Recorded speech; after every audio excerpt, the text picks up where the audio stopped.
What's up, fight fans? We are back at it with another edition here at Round One Sports TV. I am your host, Edwin, and we have an amazing show for you here today.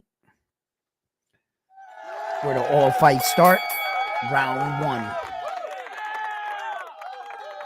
What's up, guys? I hope everybody is safe out there tonight. We have storms popping off. Front line, you the man I wanted to see. What's up, fam? How you doing, man? How you doing out there? How's everything? How you and the family? I see that you tuned in, and hopefully everything is well.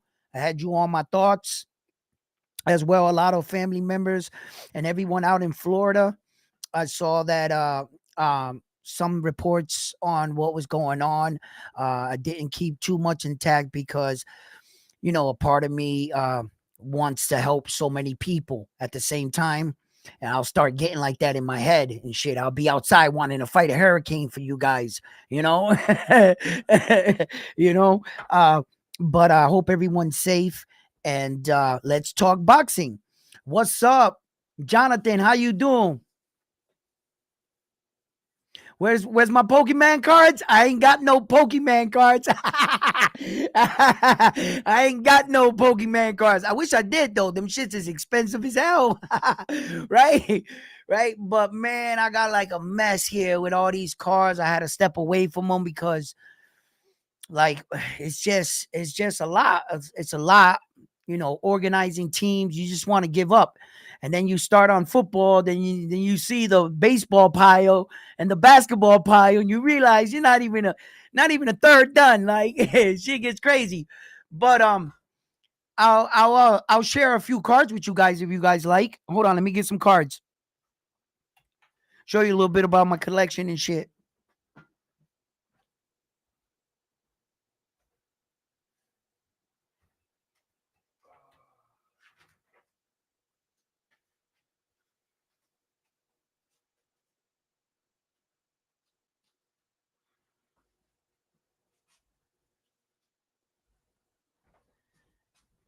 Let me see if I can work you guys' memory in some of these sports and shit.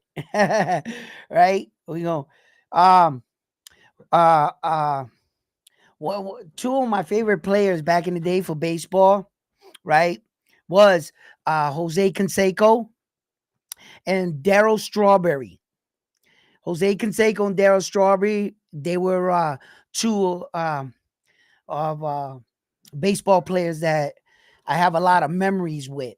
Those cards right there in particular, they're not that valuable, but for me, sentimental value like that. Then we got like our let's see here. Let's get to the good ones. These ones are all right. This right here, this is my diamond, my gem right here. This is it.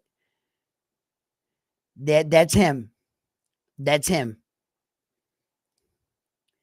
That is my man. That be him. And that's my car. What's up, Bam Bam? How you doing? In the building. How you doing, brother? Just sharing a little bit of my Pokemon cards here that Frontline said.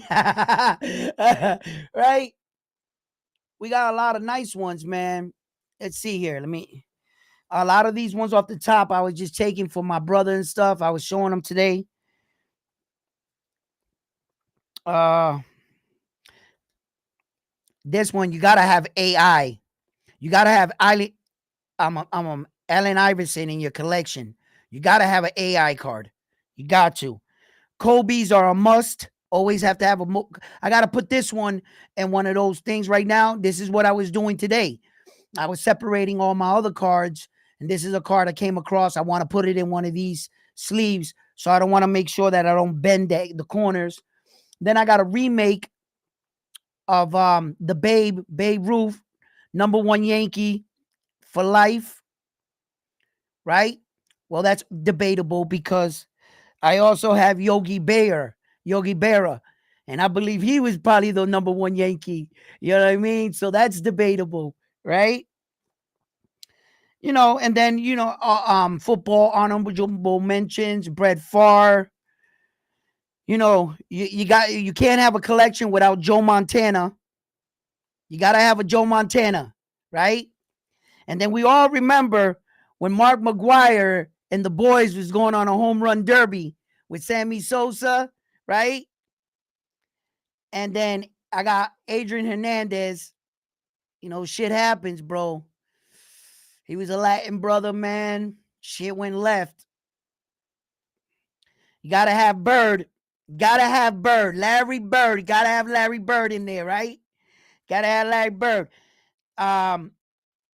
Kobe. Again, I got this one in there. Brett Favre again. I got here's some honorable mentions right there. Dwayne Wade, Brett Favre, and oh yeah, of course. You gotta have Steph Curry. Steph Curry, right? Tiger Woods, signed autograph Tiger Wood. And then I got this because I mean you can't hate on a man, but I'm not really a fan, but you can never hate on him. You got to have a LeBron James rookie card. LeBron James signed autograph rookie. That's a rookie. See, no stats in the back. That's a rookie card. And then you got to have Kobe Bryant's rookie card. If you're going to have LeBron James' rookie, you better have Kobe's, right? And no collection is complete without Tom Brady. You got to have Tom Brady. That Brady, you're going to have a Tom Brady. Jerry Rice autograph. Jerry Rice, come on, man, right? I'm going to throw some Peyton and Manny's in there for you Peyton Manny fans. You got to have a Joe Cool, baby. Joe Namath.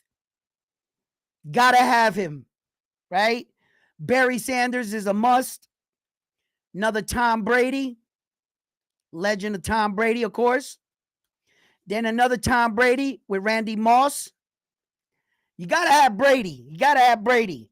These are gold 22 karat cards. I got another one up there. There's another one right there. You can see it. I got a few of those. And then this right here. This is a signed autograph by my man right here. He signed it. His card is actually in here. Well, there's a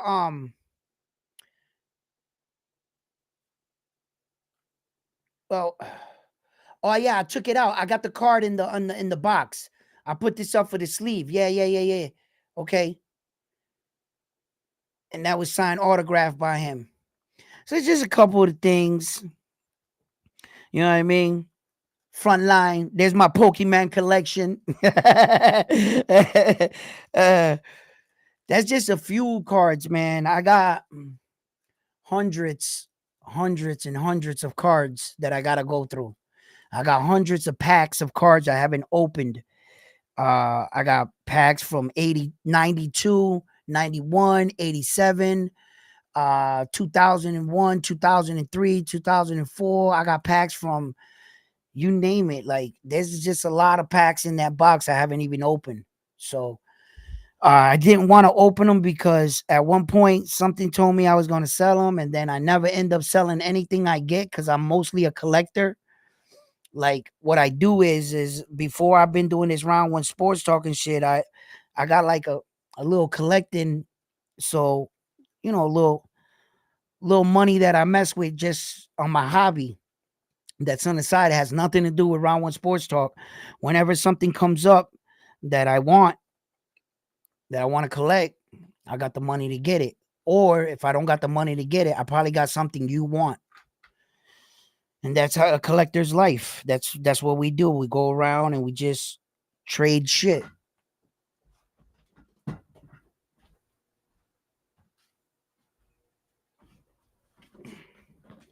What's up, guys? What y'all say? We need.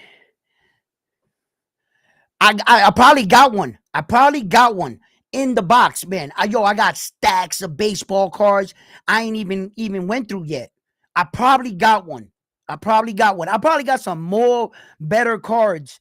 I probably got some more Tom Brady's. I probably got another Michael. I got boxes of basketball cards, unopened packs. I ain't even open yet.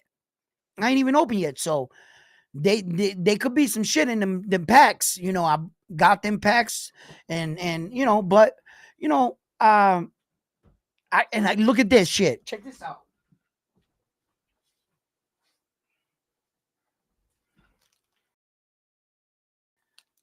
Look, that's all baseball cards. I probably got it.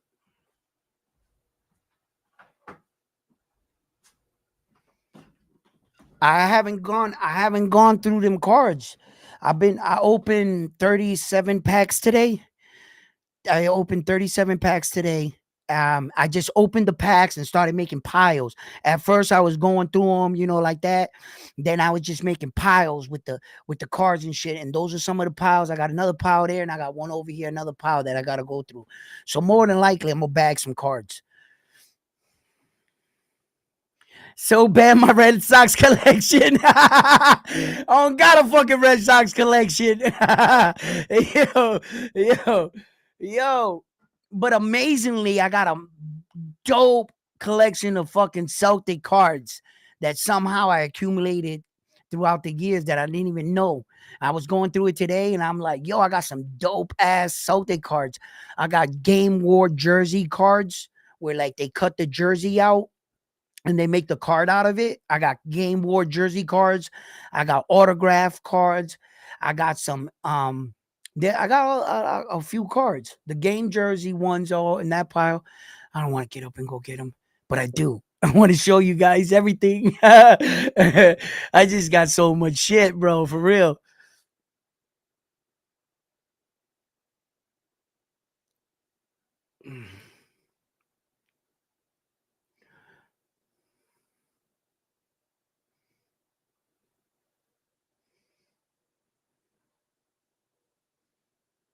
That's gonna be tomorrow's fight card for the zone. Bam.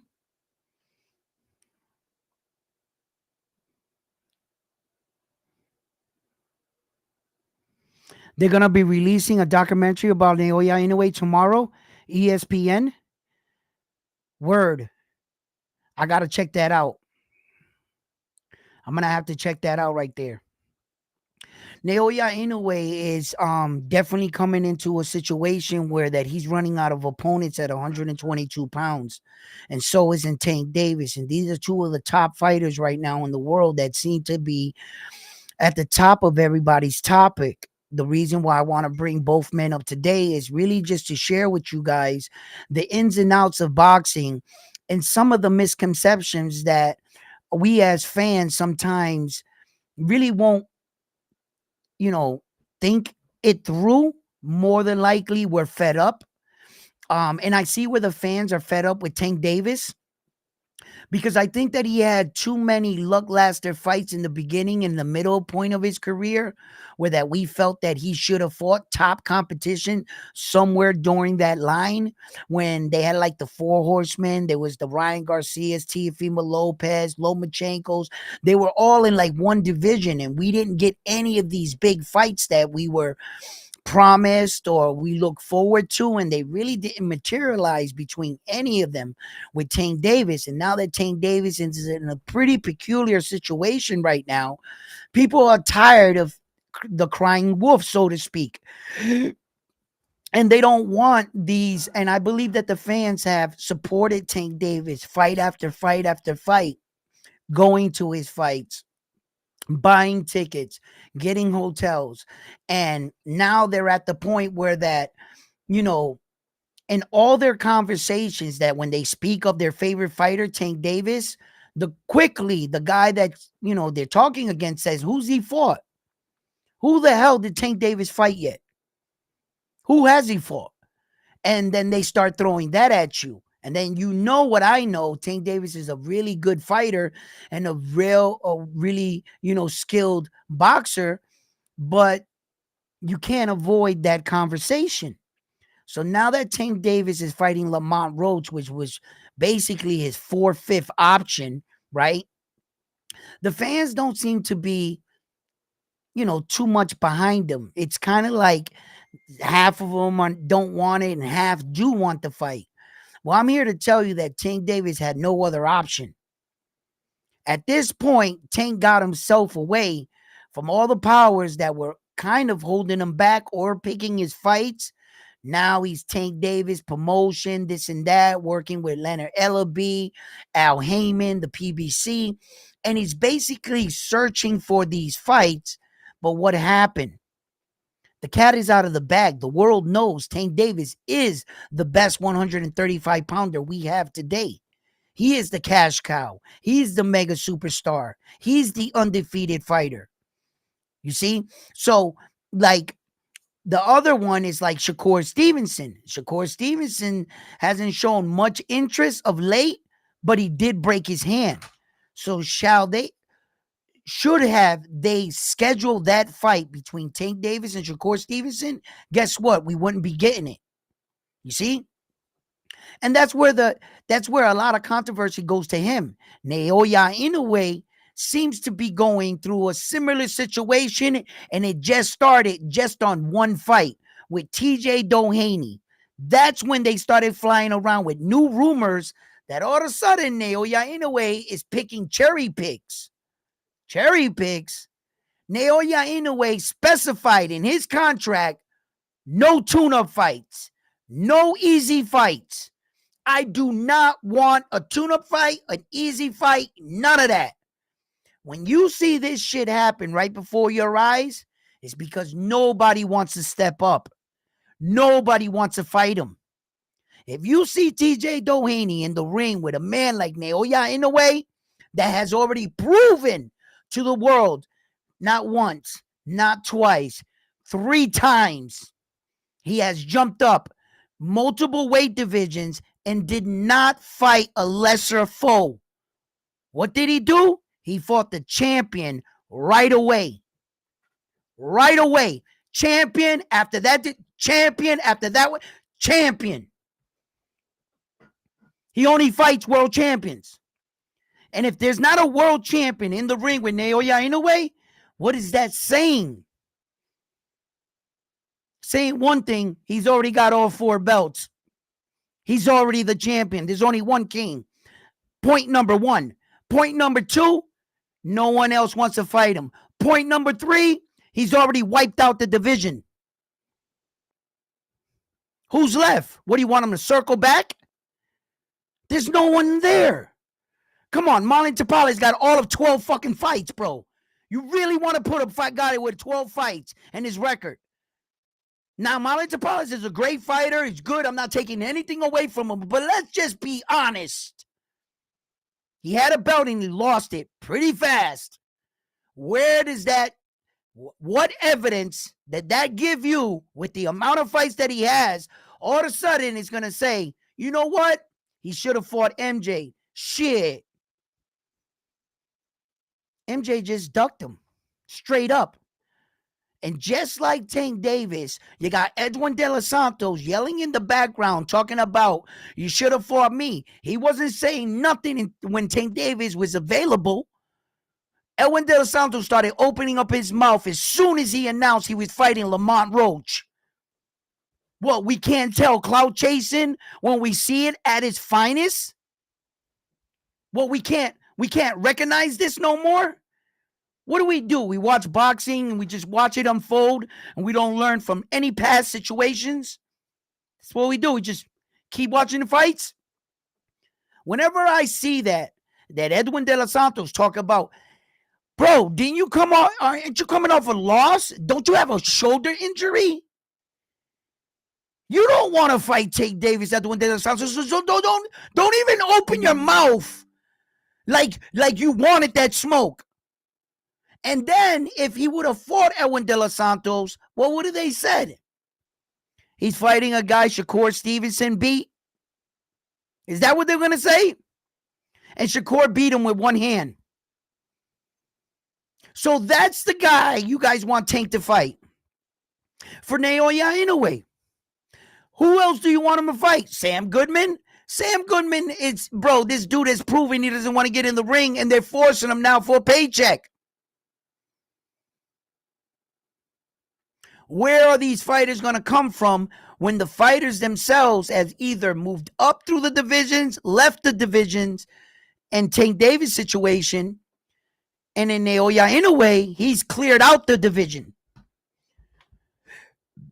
Both of the number one lottery top fighters in the world are being called names like Duck and Cherry Pick. You got to be out of your fucking mind.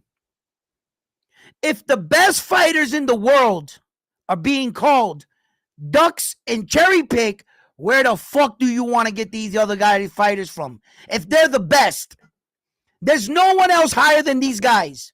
Canelo, Tank Davis, Naoya Inoue, you name it. Terrence Crawford, he's a duck too. All the top fighters in boxing, the narrative seems to be, and all you fans out there want to start saying, you're calling these guys ducks and cherry picks. If the best of the best are ducks and cherry picks, what else do we have left? All situations in boxing are not the same. They're not the same. Yo, what Saul did to David the Monster Benavidez, I will never retract my statement. That was a duck move. I'm sorry. That was a duck move. That's what it is. If it walks like a duck, quacks like a duck, talks like a duck, motherfucker, that's a duck. That's it. You don't become the number one mandatory, win the interim, defend the interim, fight the number one guy, do all this shit, and still don't fight the man. There's too much evidence. That's a duck. David the Monster Benavidez decided, you know what? David Morrell, let's not wait for this guy. Why don't me and you fight? And I was one of the first channels to announce that. All these other channels started hopping on after. Hey, sometimes they break story first, and I do the same. We're reporting boxing. But I did break that story first. And I tell you right now, that is a good fight. I like that fight right there. I like that the fact that two guys in the top are duking it out, battling to see who's the best among them. And they don't need a belt to do it. See? This fight between Demetrius Bivol and Arthur, very, very big right now. Very big. And I mean that because it's going to be a domino effect for many other fighters. Depending on who wins this fight, we'll be able to see which avenue those belts and both those men are going to take. Remember, the winner of that fight supposedly is David the Monster Benavidez, in which that fight would probably take place somewhere mid-2025 for all four of those belts, if Arthur doesn't vacate them. Because if Arthur vacates them, he wins this fight, then everybody's going to scramble in the division to try to get these belts, while Arthur moves up to cruiserweight.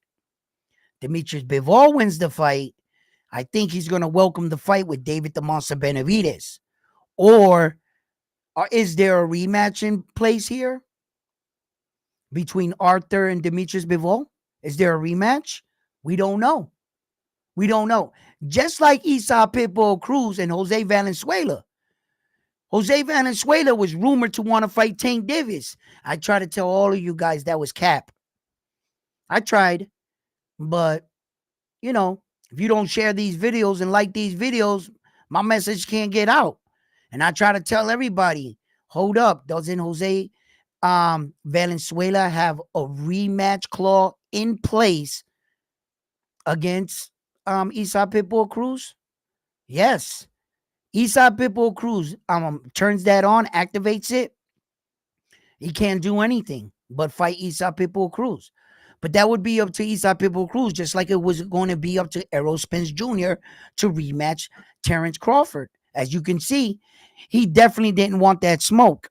No sooner that he got out of the rematch, guess what happened? He was in the ring with Sebastian Fedora and challenging him for his belt. When at that exact same time, he could have been ready to fight Terrence Crawford.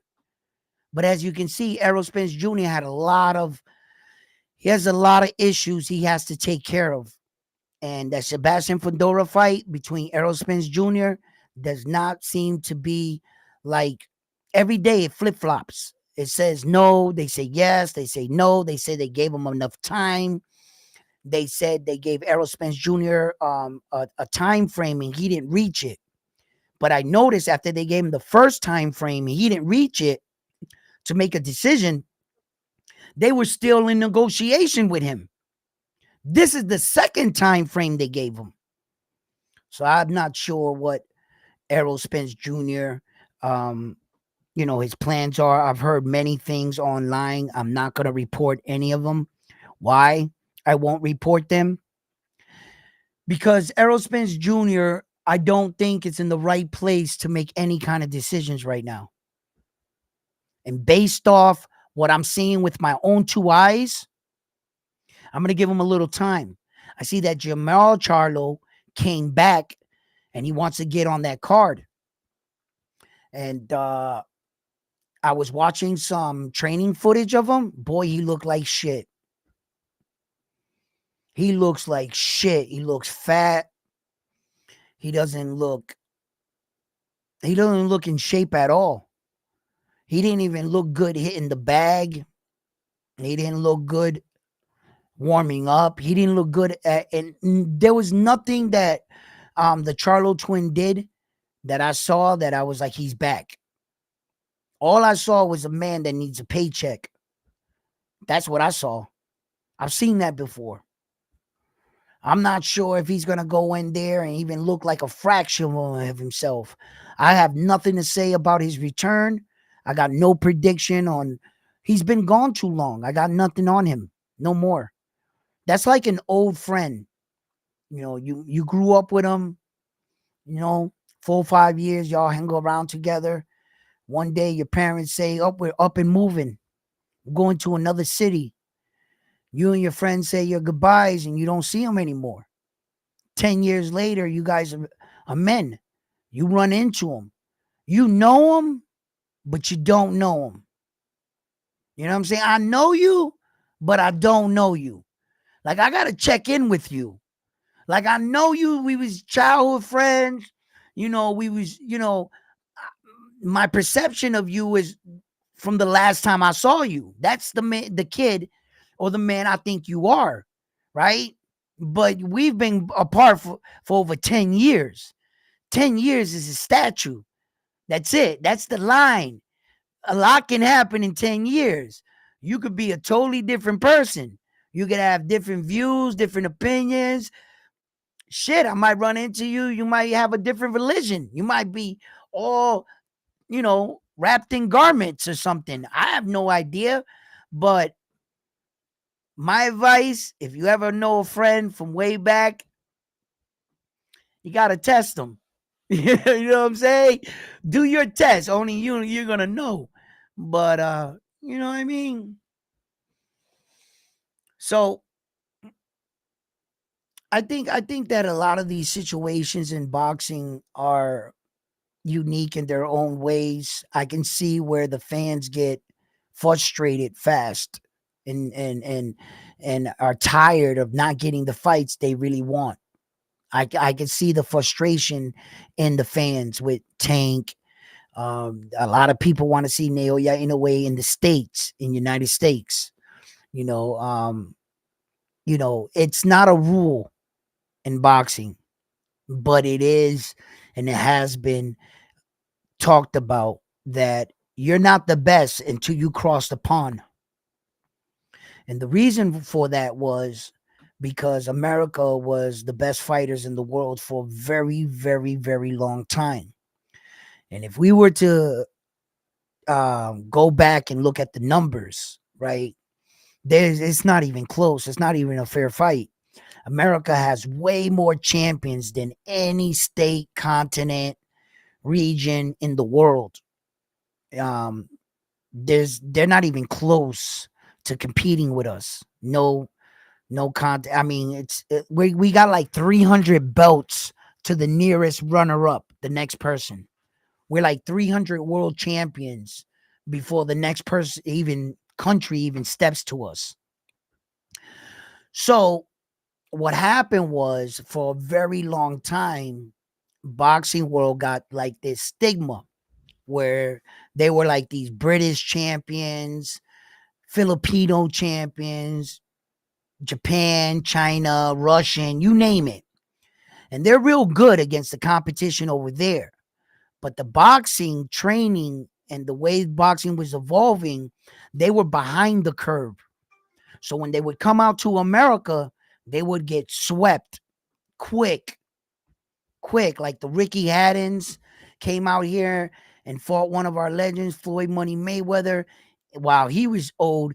And Ricky Haddon was like undefeated, beating everybody, talking shit about Floyd, saying he had more entertainment in the first 2 rounds of that fight than Floyd Mayweather's entire career. We heard that statement, and boy, did Mayweather embarrass that man.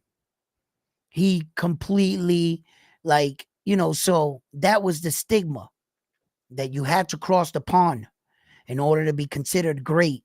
You got to come to America and you got to dominate here.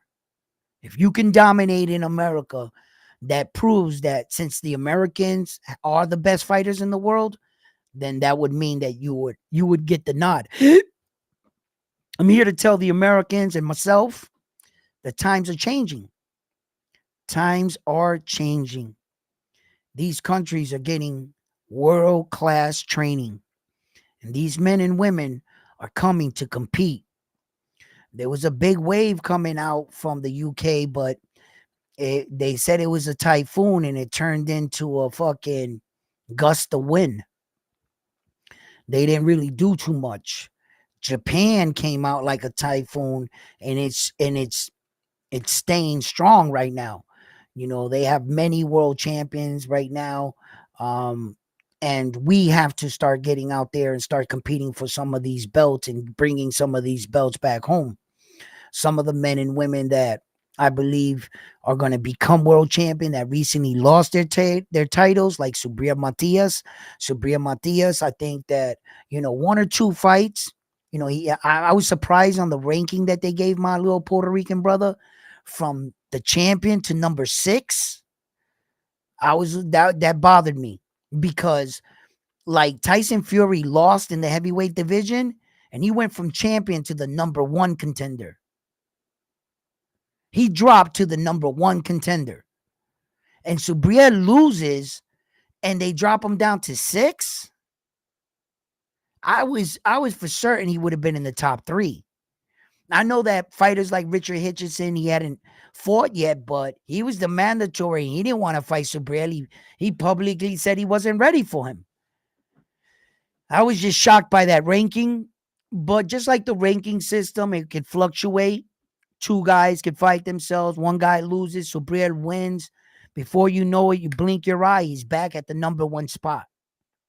That's how boxing works. It seems like Liam Paro's going to take this Richard Hitchison fight.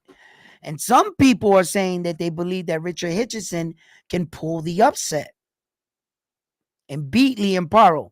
Funny thing, he wasn't ready for Subriel Matias, but he's ready for the guy that beat Subriel. Styles make fights, right?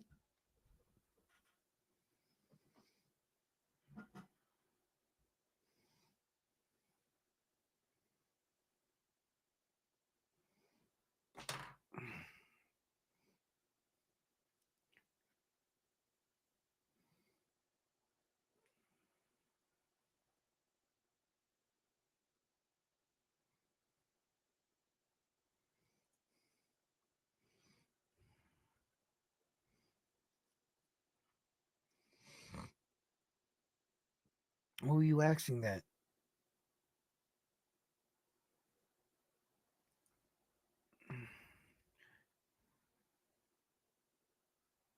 All to Frontline.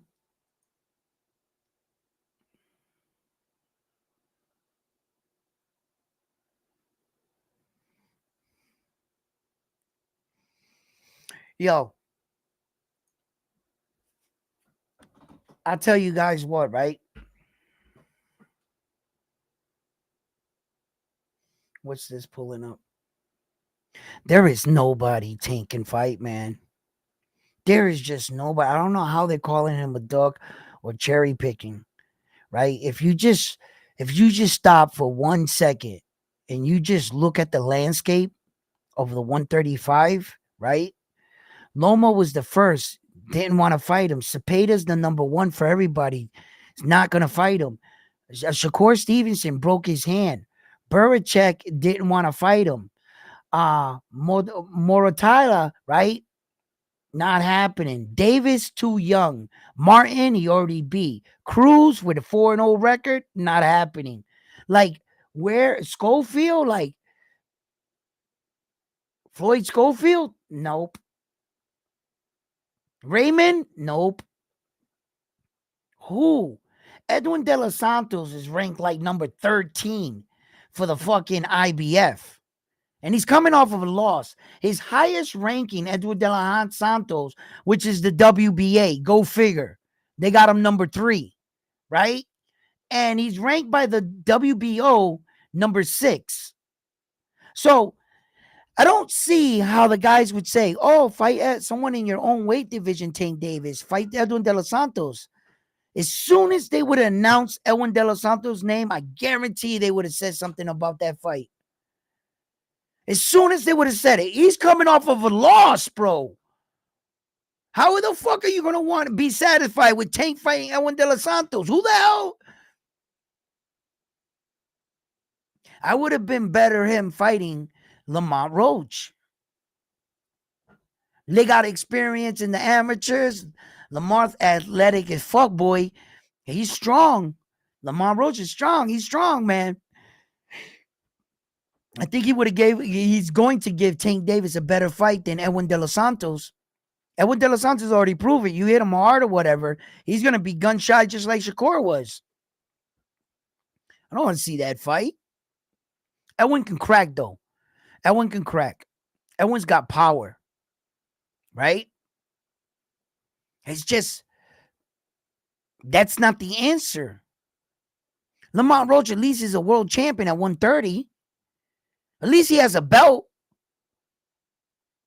What belt does Edwin De Los Santos got? I'll wait. Has he ever been a world champion? I'll wait. Lamont Roach is a legitimate world champion, bro. He's at a lower weight division, but he's a legitimate world champion. When you don't got no one else.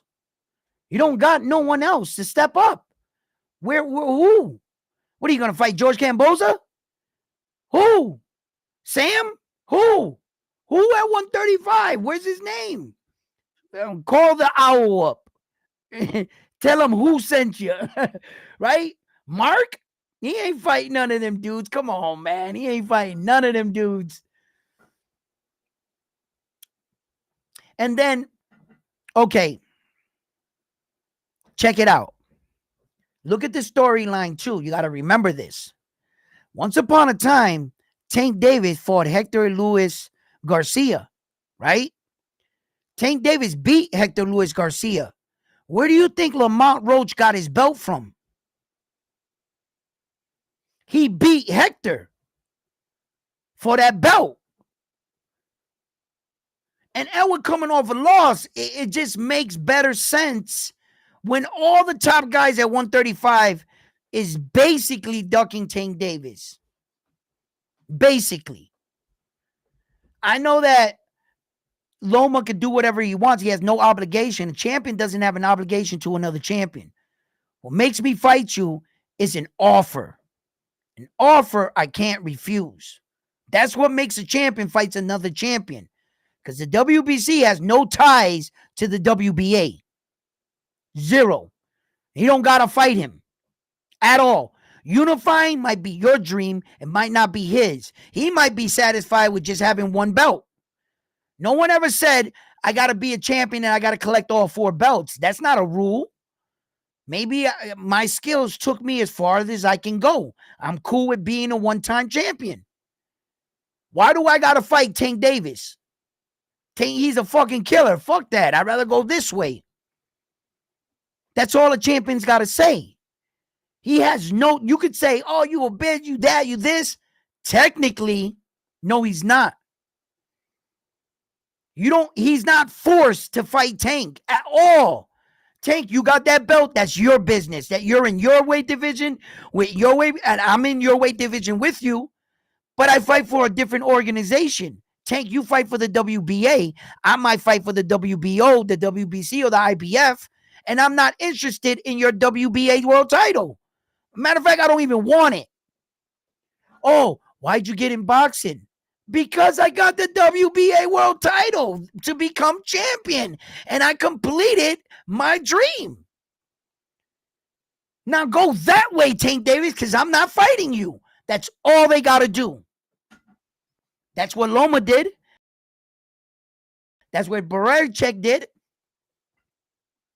They don't have to agree to fight him, which is bullshit, but it's the truth. It is the truth. And you can sit there all you want. Loma's a duck. No, he's not. No, he's not. And you ain't got no proof but your mouth saying that he's a duck. That's not good enough. Your mouth doesn't dictate boxing. I know what does. Belts do, and Loma has a belt. He's a world champion. What the fuck are you? Oh, criticism. That's all you got. Because that man's a world champion. And he said no publicly. Call him whatever you want, a duck, whatever. He doesn't give a fuck. Loma, he don't care. That's not his vision no more. He didn't want to unify.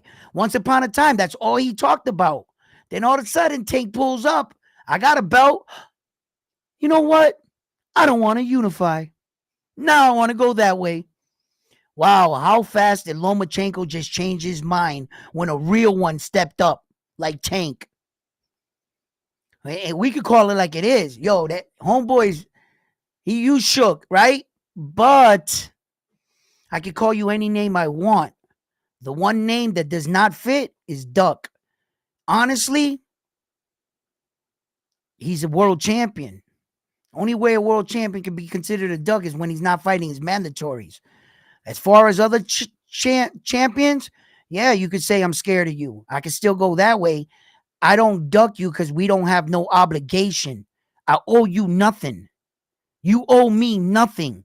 We actually don't have any business but the fact that you want to unify. That's your dreams. I'm a world champion already. I'm staying in my lane. I'm fighting the people in my ranking system. I have the right to do that. Oh, you shouldn't be in boxing if you don't want to unify. Brother, once again, that is your vision, not mine.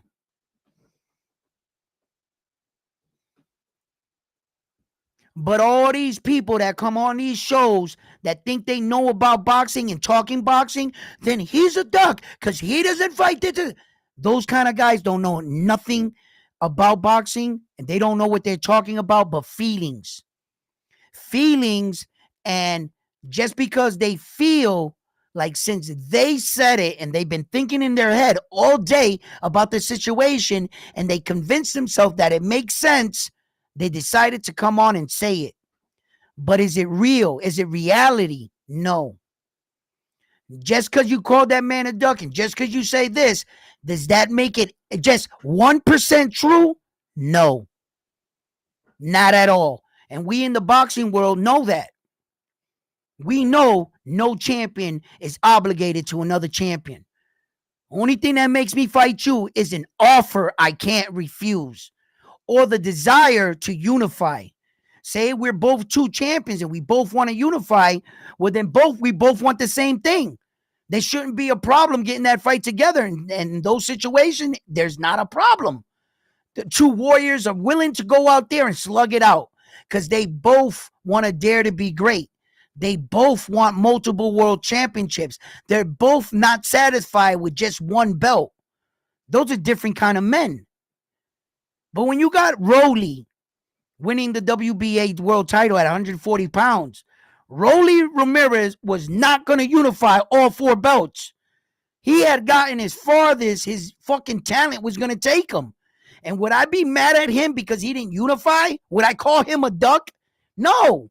Brother, congratulations for becoming a fucking world champion with those damn skills. You got me thinking I can get up and get out there and get a belt. So kudos and hats off to you. But not one of these people, and I mean not one of them, could ever come up, not on this show, not in front of me. You can talk for days about the same conversation, the same topic. You could spin it as much as you want. You could say this, that, and the third. You could do whatever you want, right? It's just no way that by the rule statute and the rule stand, the way it's laid out, what you guys are saying is lies. If you go by the rules of boxing, you can't apply that. You can't apply it. The reason why these men fought each other is because they chose to. That's it. Can't make another dude do anything he wants. No, he already accomplished his shit. So all those arguments get shut down. The only way that guy becomes a fucking duck or a cherry pick is that when we obviously see that there was no number one option, no number two option, no number three option. The only option was this guy. Meaning you straight up just went out and picked this guy and said, yeah, I'm announcing my next opponent, him. You didn't offer the number one, the number two, the number three, the number four. You didn't offer them a fight. You didn't take the time to give them an opportunity. You're ducking those dudes. And you went down and you got yourself a little cherry pick. Canelo Alvarez is famous for shit like that. And a lot of other fighters are famous for shit like that. Now, that's the definition of a cherry pick. But what Tank Davis did, there's no way on God's green earth you could call him Lamont Roach a cherry pick. Absolutely no way. There's not a person on planet Earth that even can convince me 1% that Lamont Roach is a cherry pick, because that would be ridiculous to say. Why? Because Tank Davis legitimately called the number one guy, the number two option, the number three option. He gave them all options. It's not like he jumped by anyone. Tank. This is the fourth fucking option, fifth option, Lamont Roach. How is he a cherry pick? It's just ridiculous. Just because, you know why? Because a lot of these dudes is copy print. They hear it on one channel. Oh, that sounds good. Let me get up here and say the same thing. I heard a good rebuttal. You just heard a rebuttal to a guy that couldn't argue the point because he was clueless. The channel you were on. That's why the guy that was shitting on him by calling Tank a duck and the other dude didn't get a good enough rebuttal or spawn, because they don't know what the fuck they talking about. That's why. This is ridiculous, bro. This is, straight up ridiculous. These are the top fighters in the world. The best fighters we have. Matter of fact, here, let's do a little study. A little scientific experiment, if you would, right? Just name me one fighter right now and his entire career never been criticized for being a cherry pick, a duck, and fought all the best fighters. Go. Anyone. One name. Just one name. I'll be right here. Anyone. Just one name. Please, anybody, just think. People, help me out on this. Please. Show me. If Naoya Inoue is being called the duck and a cherry pick and Terrence Crawford and Tank Davis, they are the best fighters we have. If those are the guys that are being called this, who the hell is better than them? I'll wait. Then according by your standards and by your calculation, there isn't a single duck or real fighter in all of boxing today. Not one man. If you can tell me which guy you fans are considering the best fighter in the world that isn't a duck, that hasn't been saying that he got cherry picks, just name me that fighter that's been perfect, flawless. Name me him. Best after the best, just fighting the best. He must be a champion. He must be undefeated. This guy must be the best thing since sliced bread. He's never been called a cherry pick. He's never had a duck attached to his name. He's fought all the top guys, undefeated, beat all the champion. Where's this guy at? Who is he? Where? Because all the way from the heavyweight champion, from Usyk to Tyson Fury, throughout all the careers of every boxer you've ever seen, there hasn't been one that I have not heard of late that in some point or some case or another, whether it was this fight, the next fight, the first fight, his last fight, at some point you're either calling him a duck, a cherry pick, or not fighting the guy you want him to fight. So since there's no one on planet Earth that meet these qualifications, that mysteriously these people are saying that someone out there exists that you're completely satisfied with. It's insane. It's insane. Now, I, for one, I have never in my life thought that Naoya Inoue was a cherry pick or a duck. I've never thought Tank Davis was one, and I never thought Terrence Crawford was one. Ever in my life. That I ever see any situation or scenario that I said and I looked upon it and I said, you know what? That's a fucking duck. I ain't never seen it. Yet, every single day on countless YouTube channels, they refer to as Tank Davis as a duck. They refer to men like Shakur Stevenson and all these other guys. This is the fight business. Styles make fights. Some styles will give you a hard night. Sometimes you typically want to avoid that style so that you can be successful in your career. It's not always the best thing to fight the best, fighting the best all the time, and then you're quickly knocked off. And when will you get your next title shot? Shall you lose? Are you a mega superstar? Are you a pay-per-view fighter? Can you afford to go down in the ranking? Some men just won their world title, and even on their 5th world title defense, they still haven't made over $1 million.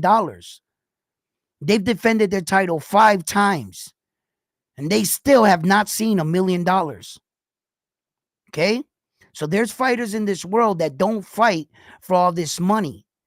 If you guys want to be real about it, in boxing right now, there's less than 6 fighters that are fighting in the millions in the world right now. Every fight, I'm talking about every fighter on planet Earth. There's about 6 to 8 fighters, maybe, that are making upwards in the millions. Out of all, there's like over 10,000 fighters in the world. In boxing, throughout all the rankings, there's about almost over 10,000 fighters registered today. You mean to tell me over 10,000 fighters? The number could be like 13,000. It fluctuates every day, but there's way over 10,000 fighters. And you mean to tell me over 10,000 fighters, there's only upwards to 6 to 8 guys that are making millions of dollars? That's it. There's no other fighters. I don't care what they say. This imaginary world or this false narrative that they're putting out in boxing, these guys are not making that kind of money. And if they are making that kind of money and you're like, wait a minute, there's way more fighters than that, please educate me. Educate me here today. Write down, type the fighters that are making over the millions of dollars. Prove to me that we're in double digits. Errol Spence Jr. doesn't count. He hasn't fought on pay-per-view since Terrence Crawford, and he'll never fight back again on pay-per-view. It's not going to ever happen. He's probably not going to make up with the upwards of $1 million, and maybe he's not even going to go in the ring again. That hasn't been even decided. The Charlo twins are not in boxing. Errol Spencer Jr. is not in boxing. They're not boxing, are they? Nope. Right? The only active fighters right now that are making in the upwards of the millions of dollars, Terrence Crawford is the lowest one on the bottom of the pole. You guys do know that, right? Terrence Crawford does not make nowhere near Tank Davis money. And Terrence Crawford is one of the guys that is making millions of dollars, and he's probably the lowest one of the lowest ones. Tyson Fury and Usyk, they make way more money than Terrence Crawford. Way more money. Gervonta Davis is the only one that's making, besides Saul. Saul hasn't made that much money his last few fights, but he can snap his fingers any day and get that fucking close to $1 billion fight. Yes, he could. Yes, he could. So you got Saul Canelo Alvarez. I'm gonna give you Tank Day. Well, I don't have to give you Tank. I mean, I'm gonna give you Terrence Crawford because he's making millions. I'm not quite sure where, how high, but he's in the millions. So I gotta give him that, right? So there you got three. You got three. You got Saul, Tank, and Terrence Crawford, right? Let's, Tyson Fury and Usyk, collectively, the both of them, shit, I'm going to count them as two fighters, right? Because Usyk's making millions. They're heavyweights. Tyson Fury is making millions, right? Okay. So where we at? We have 5. Okay. Naoya Inoue is just passing the bar. He made like $6 million, 6 point something, but he's in the millions. So I'm going to give you Naoya Inoue. He's still in the millions, Naoya Inoue. He's not in double-digit millions, but he's past 1. And my argument is just past 1 million. That's all. That's all you got to do to qualify, right? Jerron Boots Ennis still hasn't fought for $1 million. He hasn't taken home $1 million. After taxes, no, he hasn't. Devin Haney fought with Ryan Garcia, and they made millions of dollars together, right? I'm not sure which one. I think Ryan, but Ryan's suspended right now. Ryan's suspended, and we're not sure he's ever going to come back. That we got to see.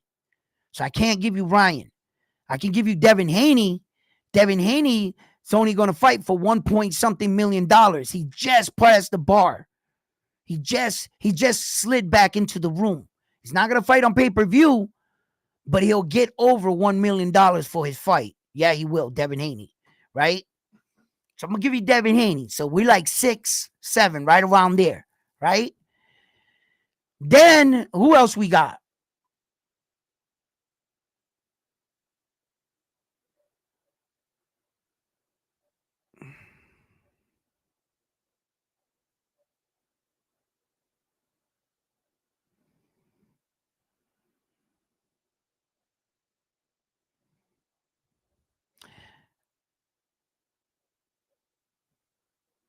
That's going to be 2 good fights right there, too.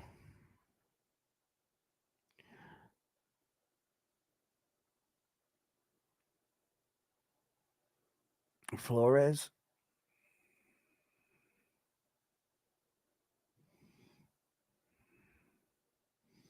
It's the 3rd fight on the card. Yeah, so where are we? Yeah.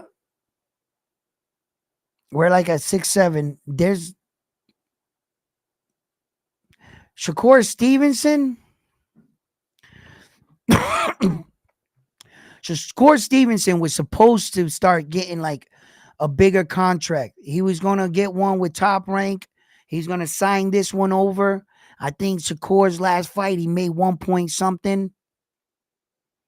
I think he took under $1 million home. I think it was estimated he was supposed to get like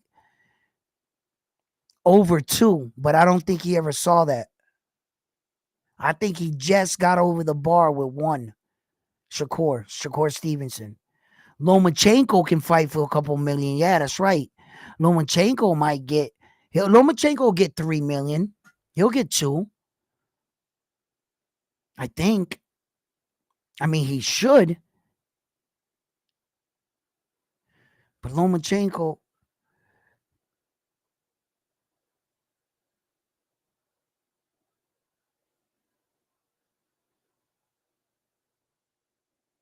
there's not that many fighters that fight for millions of dollars. There's just not.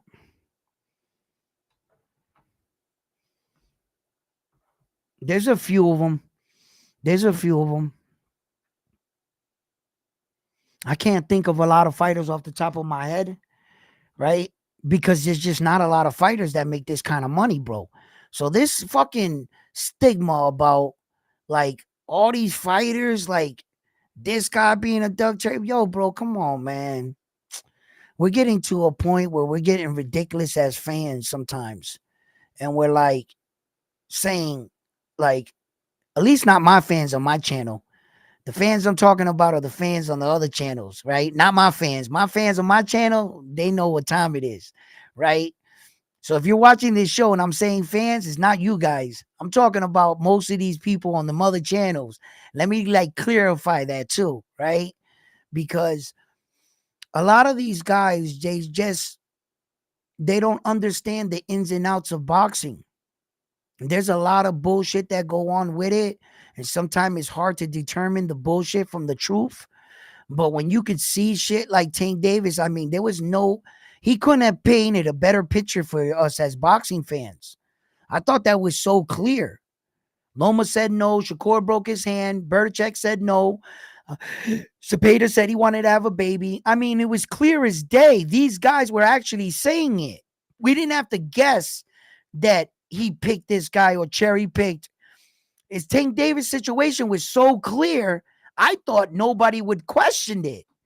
And then all of a sudden, everybody's, no, Tank's a dog. He should have fought it when I was like, huh? Like, how is this even possible for somebody to even think like this? Really, Edwin De Los Santos, get the he doesn't deserve a fight with Tank Davis. Tank's the lottery fight. Who the hell did Edwin De Los Santos beat to be in the ring with Tank Davis in the first place? Fuck out of here, man. Man, people are crazy, bro. Oh my God, I couldn't believe what I was hearing today. That shit gave me a headache, bro. It's like, wow, a lot of casual fans just get up and just, I guess they get on a couple shows and have a couple debates and feel good about themselves. And now they consider themselves a boxing expert or something. I don't know, man. I mean, there's been very little situations in boxing that I was looking out from the outside in and I was saying, the fuck you want the guy to do? And Tank's situation was one of them. I mean, it was so blatant, so apparent. Like, I was like, shit. The picture was so clear. I was like, damn, Tank, you ain't got no fighters now, huh? I can see this ain't your fault. And no sooner that I thought that, Tank's a duck. He's picking cherry picks. Headline. I mean, every boxing channel I went on, Tank's cherry picking. Lamont Roach, we don't want this fight. Blah, blah, blah. I mean, those were the headlines all across YouTube. Everywhere I looked, I could not believe. And I was like, wow, Tank Davis, welcome to Naoya Inoue's world. I was like, fuck, Tank. I said, man, they getting on Tank. And I for one, I just like I repeat it, like I couldn't believe it because it was just so clear, the picture. I was like, how the fuck are they criticized Tank for years for not fighting black American fighters. And now that he's keeping it, he's putting money in another brother's pocket and he's keeping it with the brothers. They criticize him. I can't believe it, bro.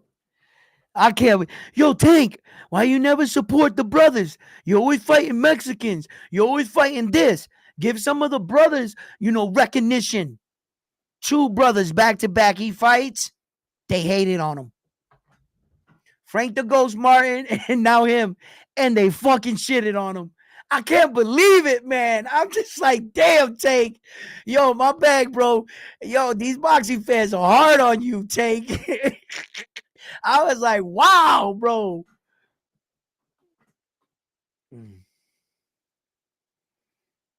Yeah, so what? He beat the.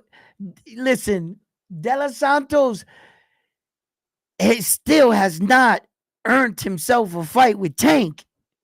Still, even with beating the Road Runner, even De Los Santos was good in the sense of, yeah, but had De Los Santos been that dude, he would have stepped to Shakur when he saw Shakur didn't want to step to him. There's two men in that ring. Yeah, Shakur didn't do enough, but what the fuck did Edwin De Los Santos do? Then he loses. How the fuck does Edwin De Los Santos deserve to be in the ring with Tank? Explain that to me like I'm a 5-year-old kid. There's no way he belongs in the ring with Tank yet. Maybe later, let him win. Let Edwin win. Yo, I think Edwin's a great puncher. He's got good power, bro. I would have actually liked to see that fight. But what's right is right.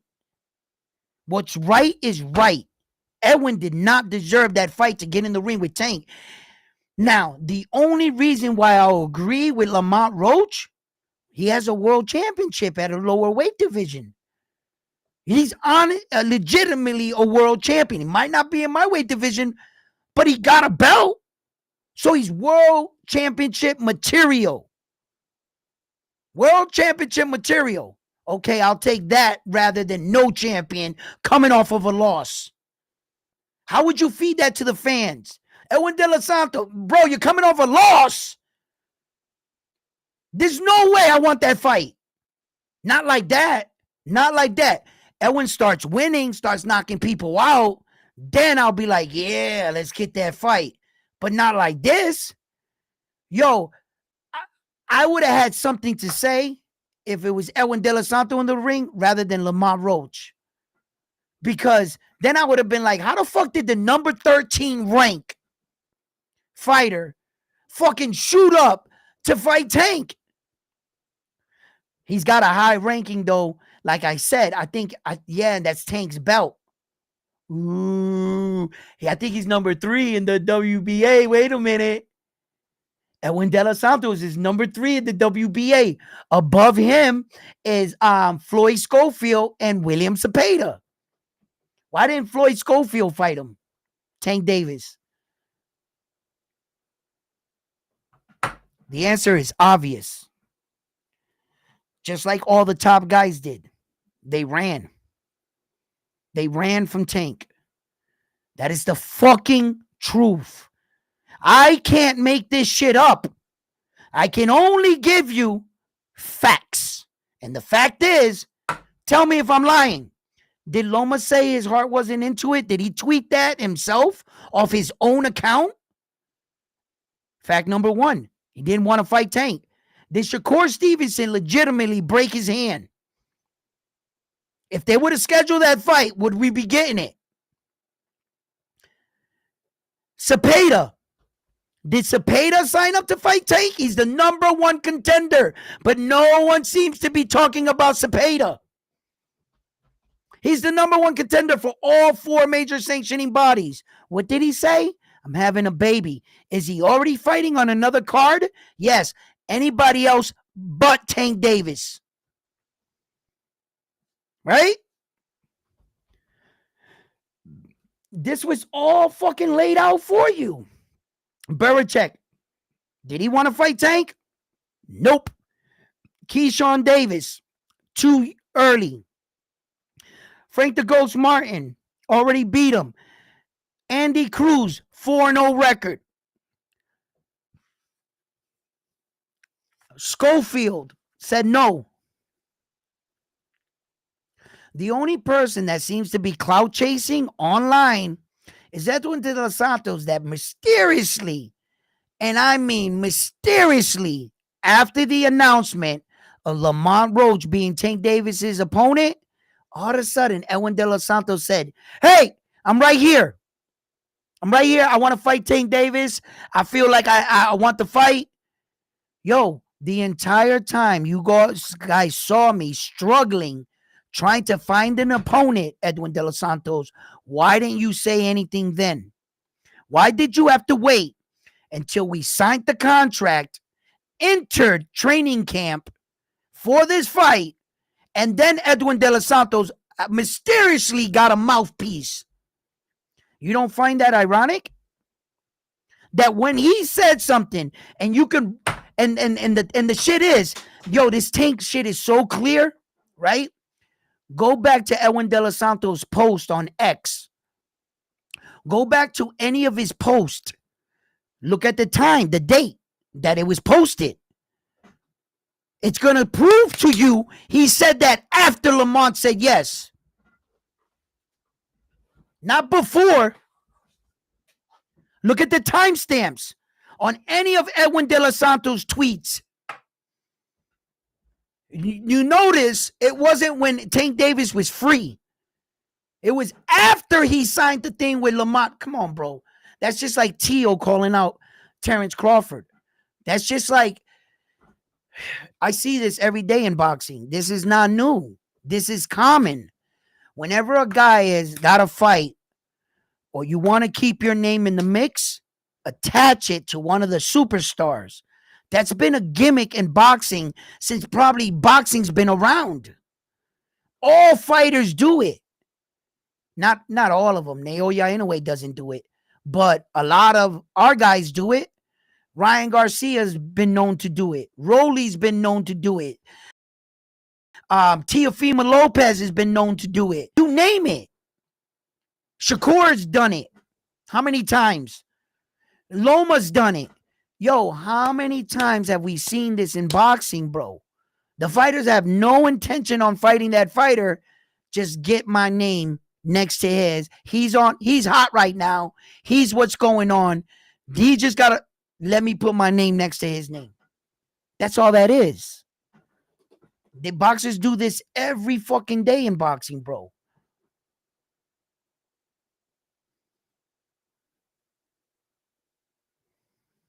The point is he doesn't take the hard fights, Tank. That's also another lie. That's also another lie. I'm going to prove that to you right now. Name me one fight, one hard fight that you saw that Tank needed to take that he didn't take.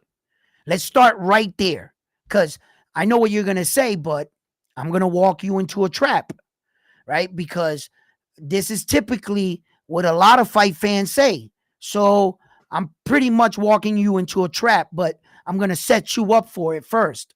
Let's just start at where you thought that there was one fighter that Tank Davis didn't fight. And then I'm going to teach you about boxing. As soon as that name comes across that thing, I'm going to teach you about boxing. Spooky 777. Just text it. And this is not personal to you. This is just like I'm not challenging you or nothing, but I'm just going to help you. I'm going to help you learn so that when you go and talk to your boys, you can tell them that I said this, right? Tank Davis, when he was with the PBC and Floyd Mayweather, the PBC only works with the PBC. So whatever fighter you were talking about that you thought he ducked, the PBC wasn't working with their boxing promoter. Al Heyman is not going to do that. So we were never going to get those fights from the beginning. If you see a fighter on the PBC, it's usually going to be a fight that's in-house or fighters that they put together. That the PBC controls all aspects of the fight. You see?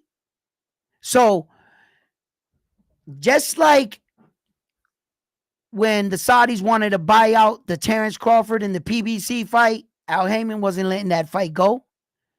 Al Heyman had control of Tank Davis. Tank Davis wasn't fighting any of Oscar's fighters, any of top-ranked fighters. It wasn't going to happen. And did it happen? No.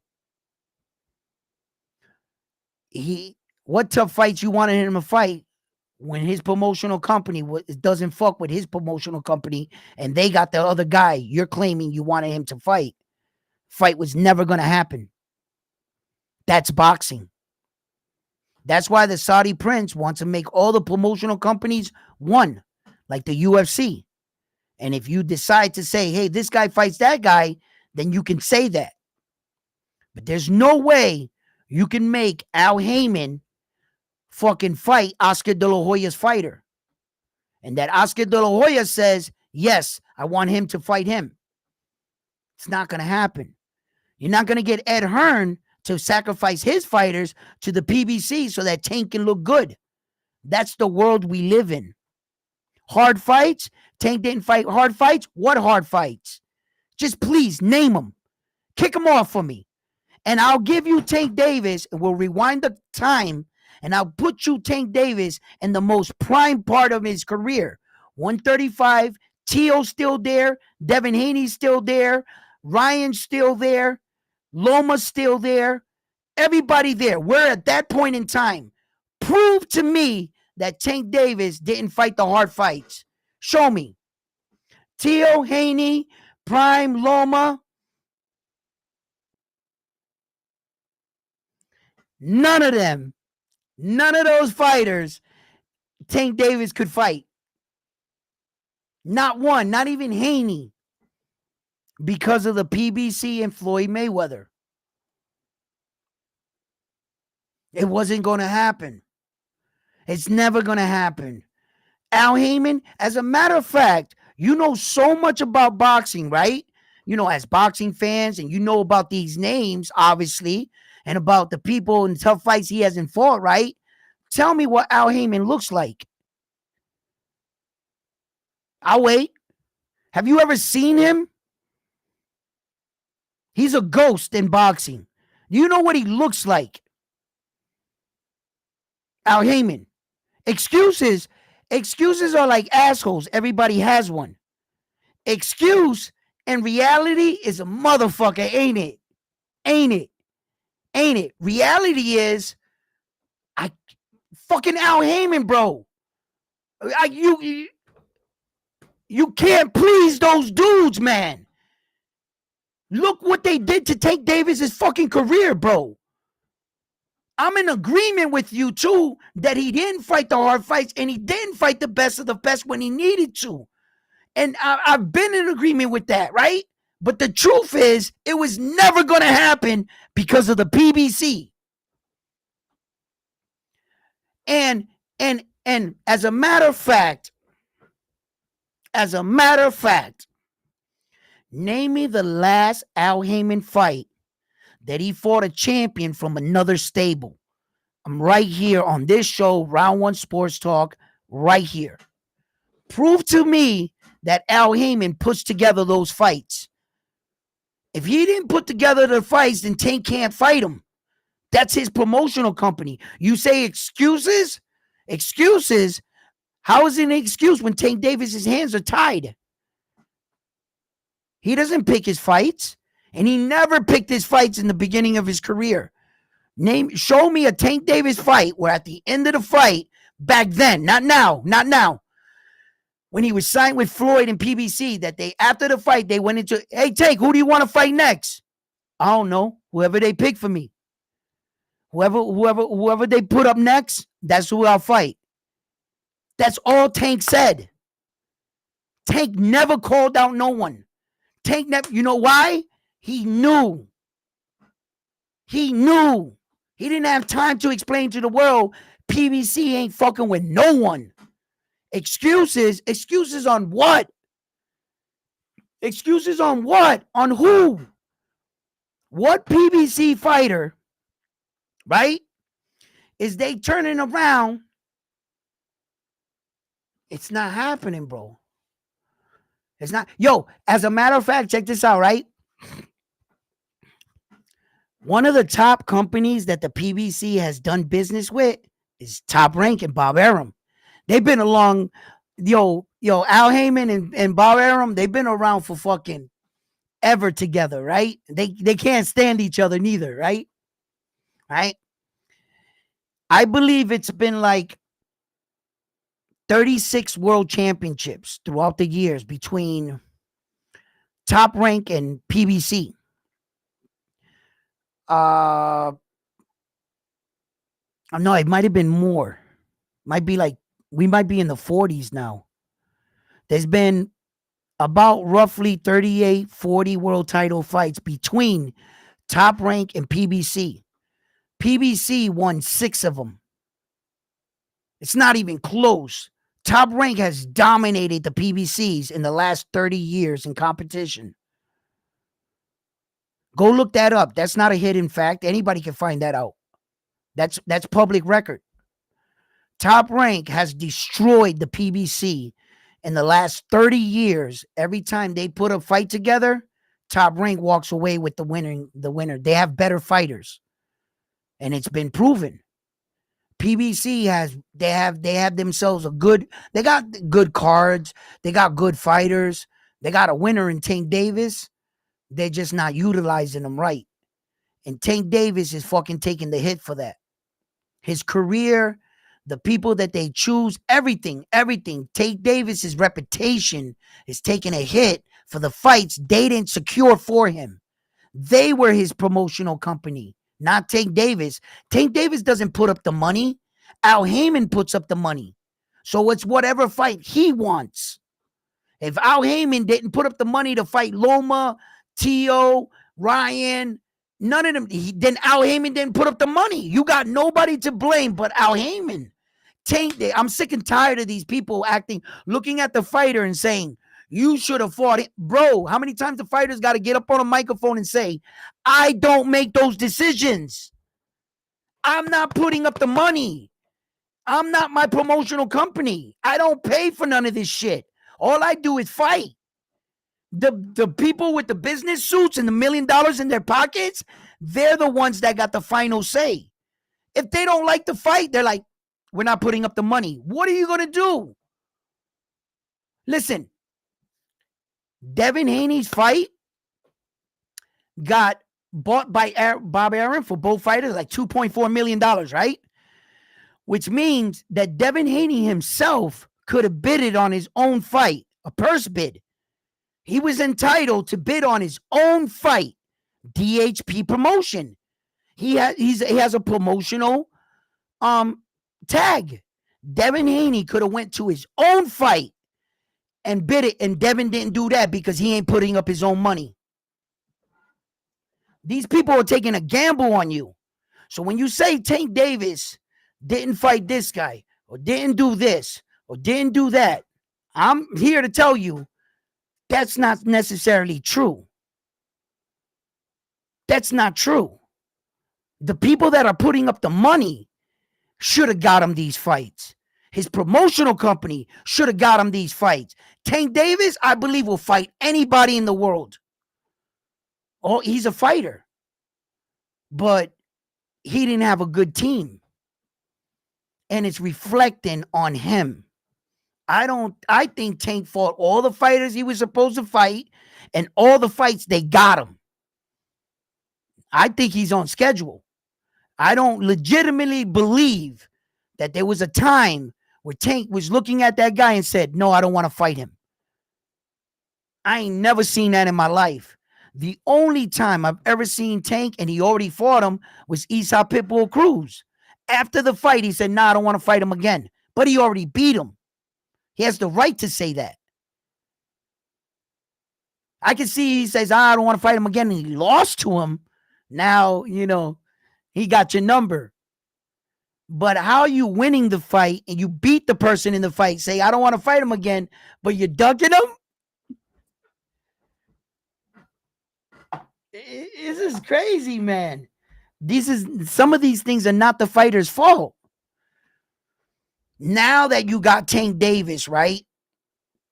Whether he branched off with Mayweather, he's fucking with Al Heyman, but Leonard Ellaby is like kind of like his consultant.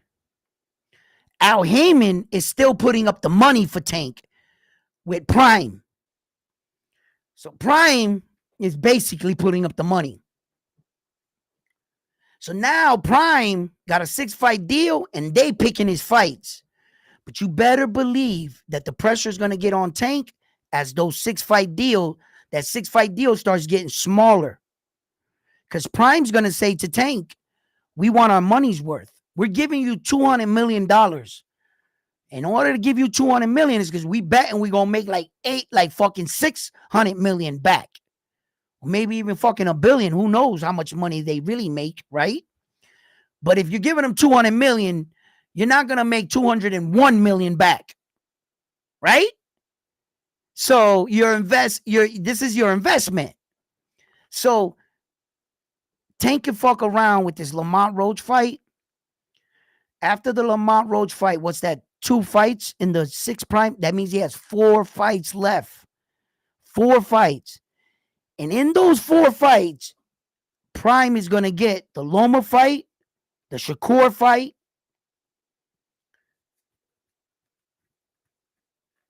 and maybe whoever wins out of Belichick.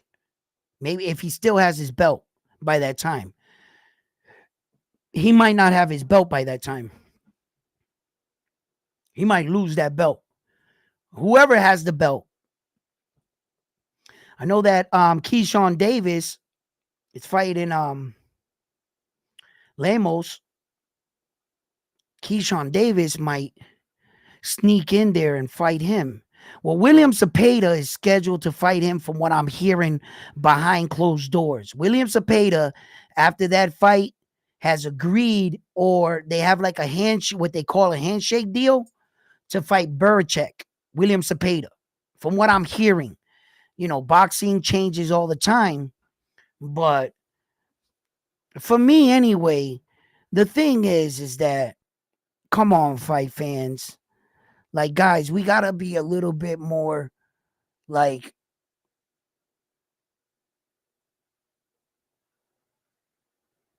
the problem is that I can relate. Like, I can relate to the fans where they're saying, fucking Tank, we hasn't been really giving it, but, and I've been saying to myself, yeah, I you guys are right?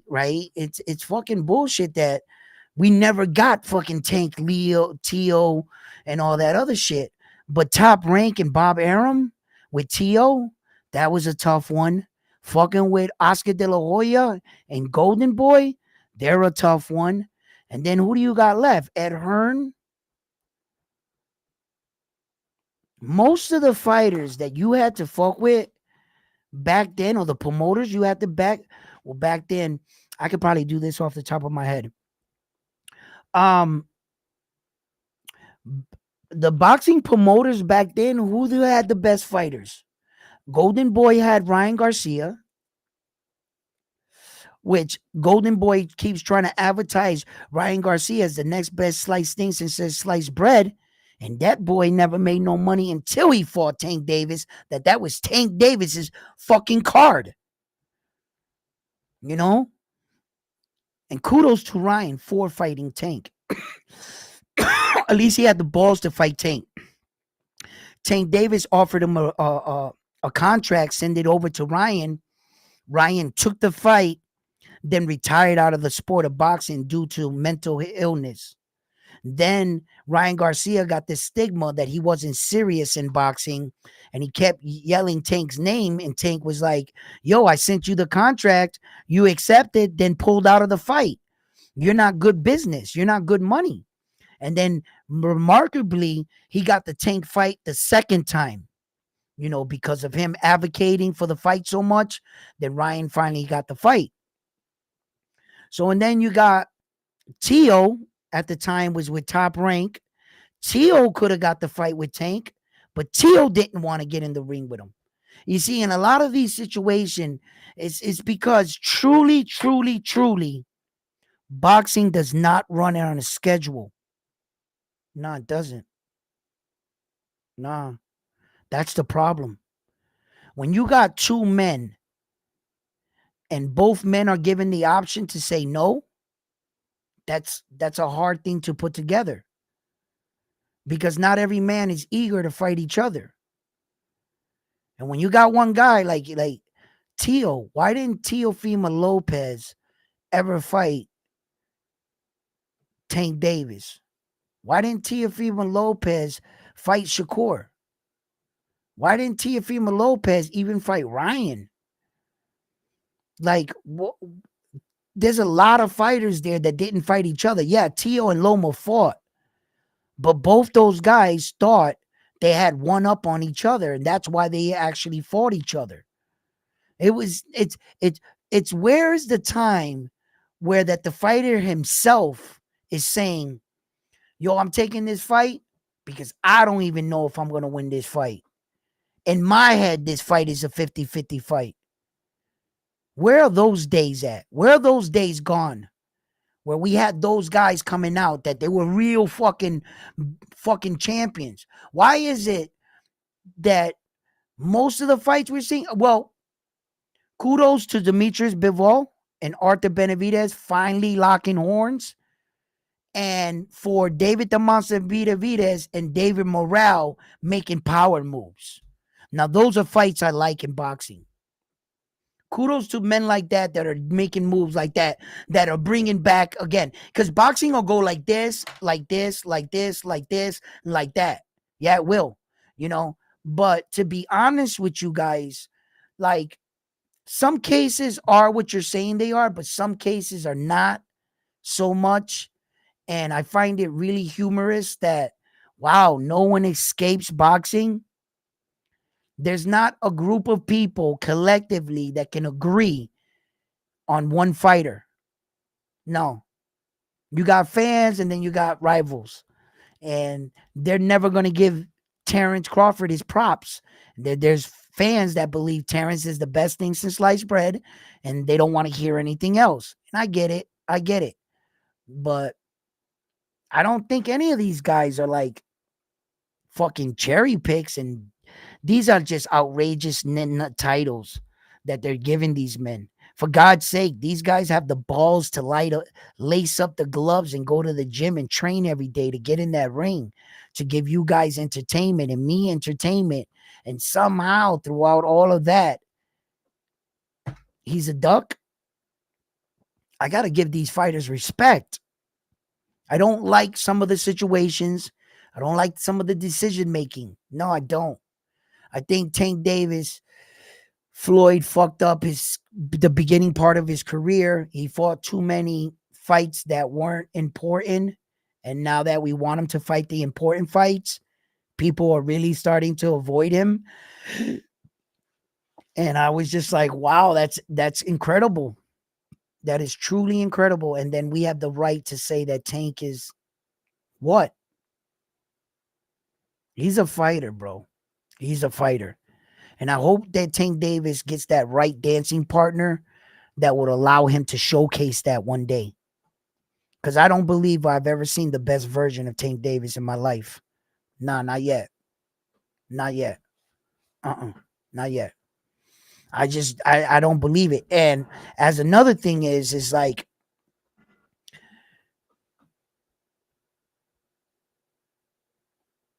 I mean, I'm sitting here and I'm thinking about scenarios inside of my head of what could have pleased anyone. What could Tank have done to please everyone? I don't think he has a way out. I don't think there was a way out. Not with what we're taking place. If we were going by Fantasy Island, fight Loma. Fantasy Island. Fight Shakur. Fantasy Island. Because as we know, none of those fights are happening. But if you want to talk Fantasy Island, that was the only way he was going to please us. If those guys are off the table, what else do we want? If Naoya Inoue, right, in Japan, has nobody else to fight but Sam Goodman, what would you like him to do? The next thing they're going to say is ridiculous statements. MJ, Casamera, neither of those guys deserve to fight Naoya Inoue. They actually don't. They're not winning the fights they need to. They're not holding on to their belts. Both of those things you need. But just because you're a good fighter, maybe even a great fighter, and you giving your kind of fans the Oz Ooze moments, just because they feel like you deserve the fight, all of a sudden Naoya Inoue has to fight him? Absolutely not. I would encourage Naoya Inoue to keep going forward, Don't turn around and go backwards just to please people. Because guess what, Naoya, in a way, no matter if you do turn around to fight Casamera MJ, they're never going to give you the credit. So don't even take those fights, bro. Just keep going forward, bro. Keep going forward with your career, Naoya, in a way. Fight all the top guys. Keep doing what you're doing. Fight only champions. Don't don't bother with these big mouths that are running their mouth back here that are clout chasing. You know, you already ran through all the top guys. If they weren't there when you came through, whose fault is that? Their fault. They weren't good enough to be there. Just keep going forward, Naoya, in a way, bro. Don't look back for Marlon Tapales. Don't look back for Casamera. Don't look back for any of those losers that already lost multiple times. You continue to be a winner. Be a winner. Fight the best. Naoya, in a way. You know what I'm saying? And I know that he listens to us. He listens to the fans. Naoya, in a way, but I like what he's been doing, fighting nothing but the best fighters in the world. I like how Naoya Inoue is actually doing it. You know, just stay the course, my man. Just fuck all them that bullshit, bro. Because Casamera and MJ is not the fight, bro. It's not. They're just not. I might say it because I like to talk of boxing and to give Naoya Inoue another opponent. But whenever I want to talk freely, and I'll be like, just tell the truth, they're not worth it. Hostage. Hostage, MJ. He had it hostage. Didn't want to fight anybody, bro.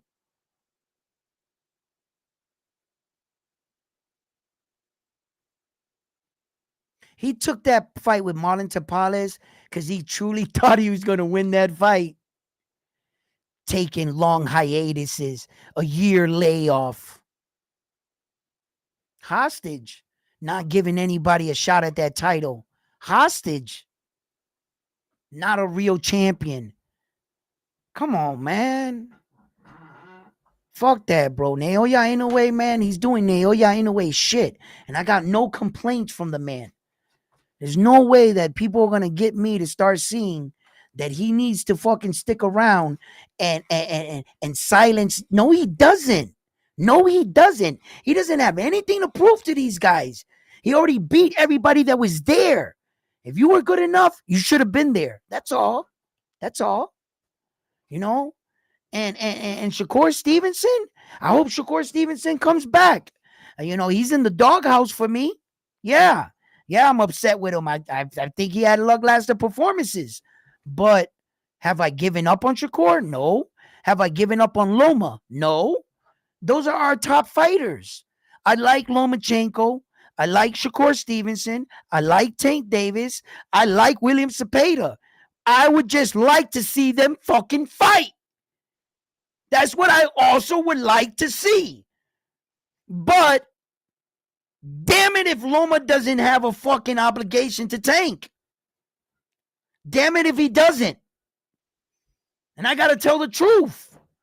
It sucks. Yeah, it sucks. Fucking Loma, you little fucking duck. But you're not. I know you're not a duck, but I like to say it out of anger right now.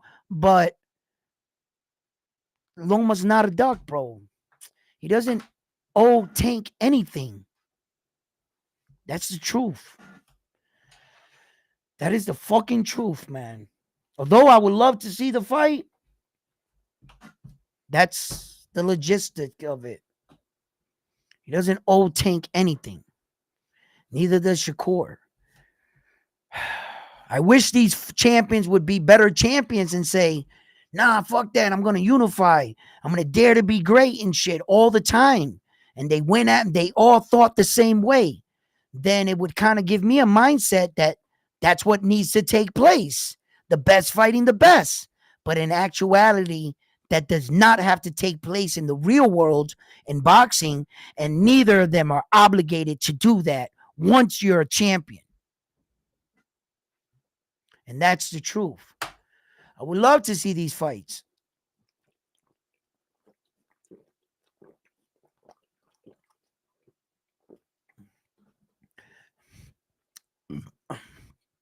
It's crazy, right? Because typically you would call Duck the champion avoiding the number one contender. But in William Cepeda's case, he's ducking all the champions when he's the number one contender. Yo, I can't make this up. How the fuck is the number one contender ducking all four champions at the exact same time, but claim to be the best fighter? Bro, he can't get a fight with Loma. He can't get a fight with Belichick. He can't get a fight with Tyson, with Tank Davis. He can't get a fight with Shakur Stevenson, Zepeda. And you just don't wake up one day and become the mandatory across the board. Apparently, you became the mandatory in the first one first, whichever one you got there first, right? You mean to tell me you kept fighting fights, moving up your way up the ladder to the next organization, became their number one, and continue to win fights and beat all the guys and became the number one in all four? You successfully became the number one contender in all four without competing for one world title? How the fuck did you do that? How did you pull that off? How did you become the number one contender in all four major sanctioning bodies but never fight for a world title? Now that's impressive. You worked your way all the way and you didn't pursue that number one to make that guy fight you for the belt. Instead, you decided to move up the rankings on all of them. Just think about that.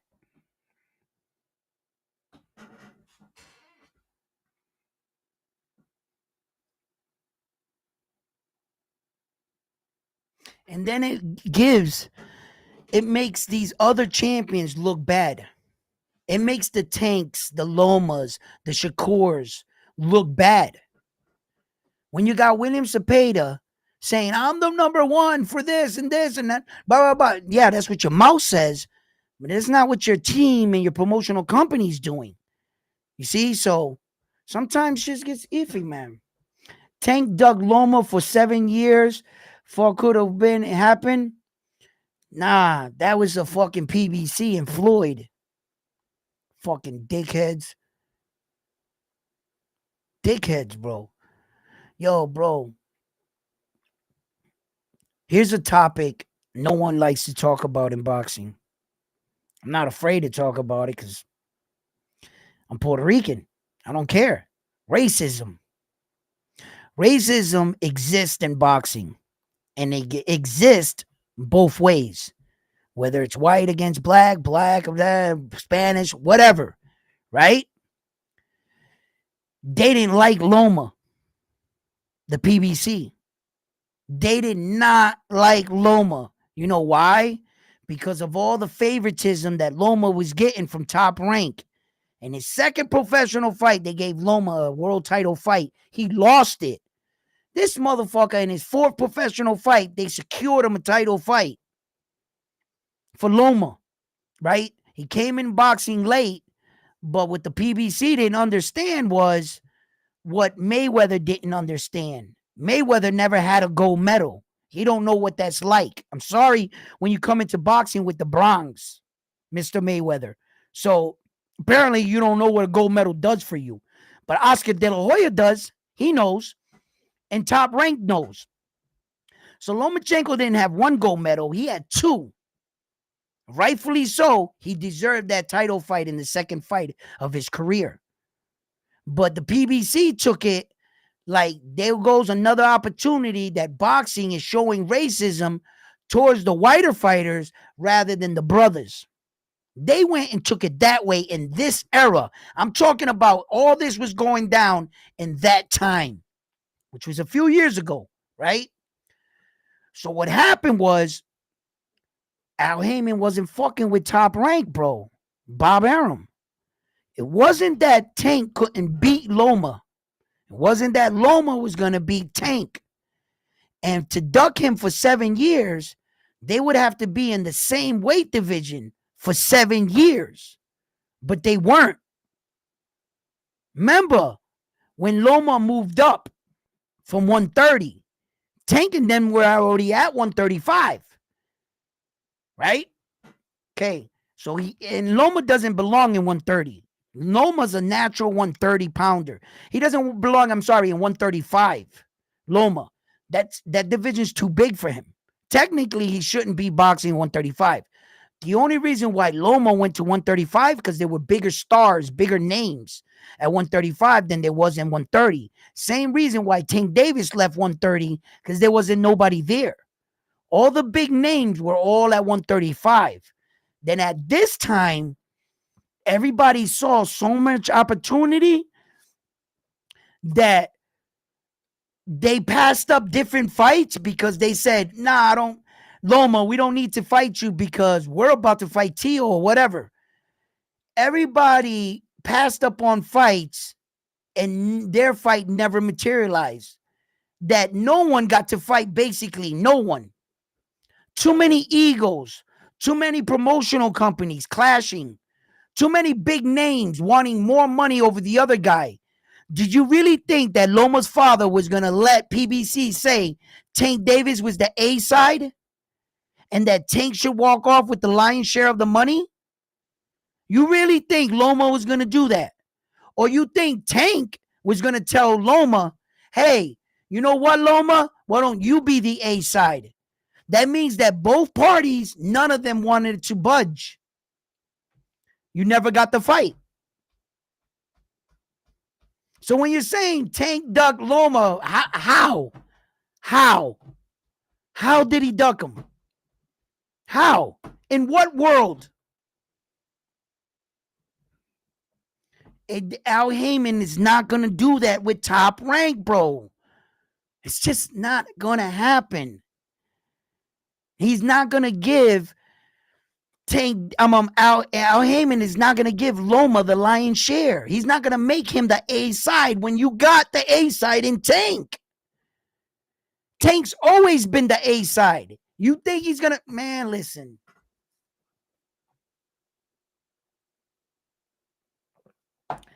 Too many promotional companies, too many egos. Not both of them fighters didn't have the same vision either.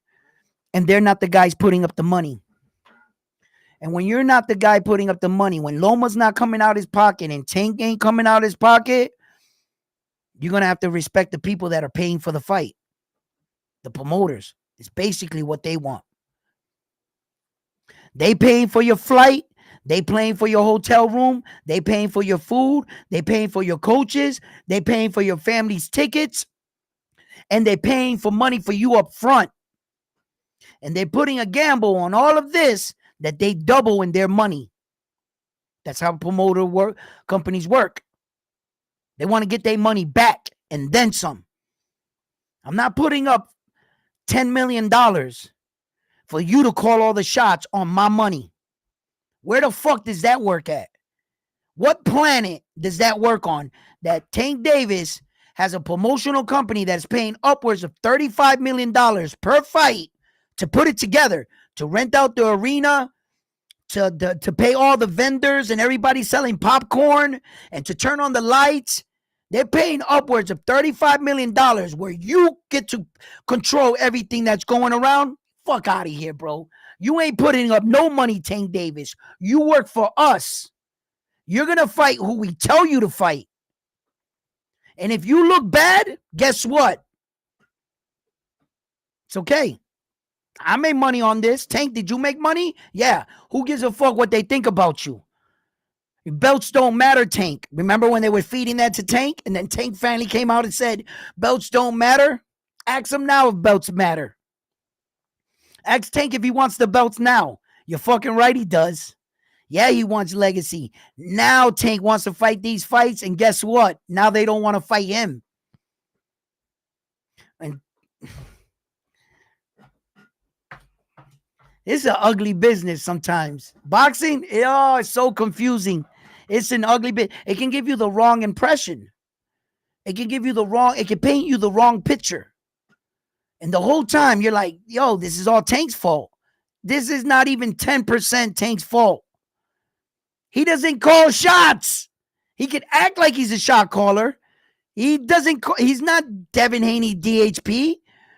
Then Javonte Davis was like, I want to start my own company. Javonte Tank Davis now. And then he started branching off. Now he broke away from Floyd. Now he has Al Heyman as a legal advisor. And now Leonard Ellaby separated from Mayweather too.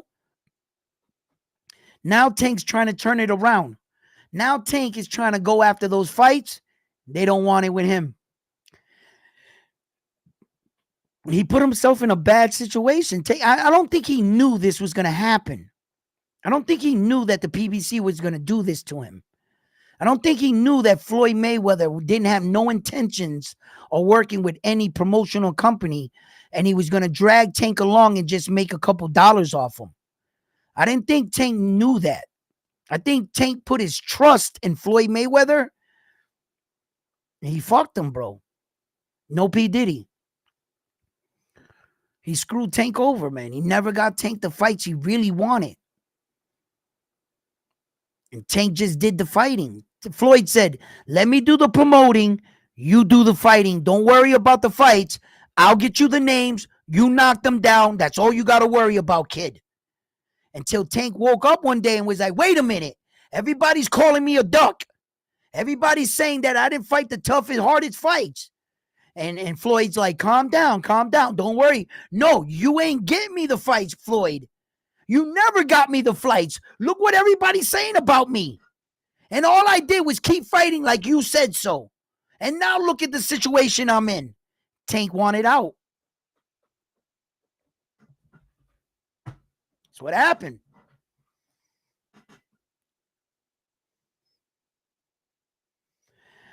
That's not what happened. Floyd said Tank doesn't need Loma. Are you hearing yourself? That's not what happened. But Floyd said Tank don't need Loma. But he doesn't want to work with them and put the fight together. Lomachenko got on Twit. I don't know if you noticed my man Victor, right? My man Lomachenko himself tweeted out Bob Arum, Tank Davis, and Al Heyman and them were negotiating the Tank Davis versus Loma. One day, Loma just got up, tweeted out, said, my heart's not into boxing. I need a year vacation. I'm going to walk away, step away from the sport. I'll return. Loma himself texted that famous tweet that the entire world knows about it, which he just tweeted that less than 2 months ago. That was Loma. And Loma said he didn't want to fight Tank.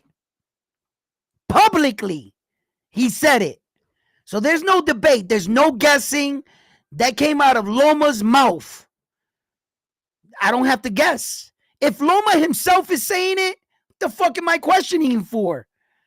Why am I saying something else if the man himself answered it?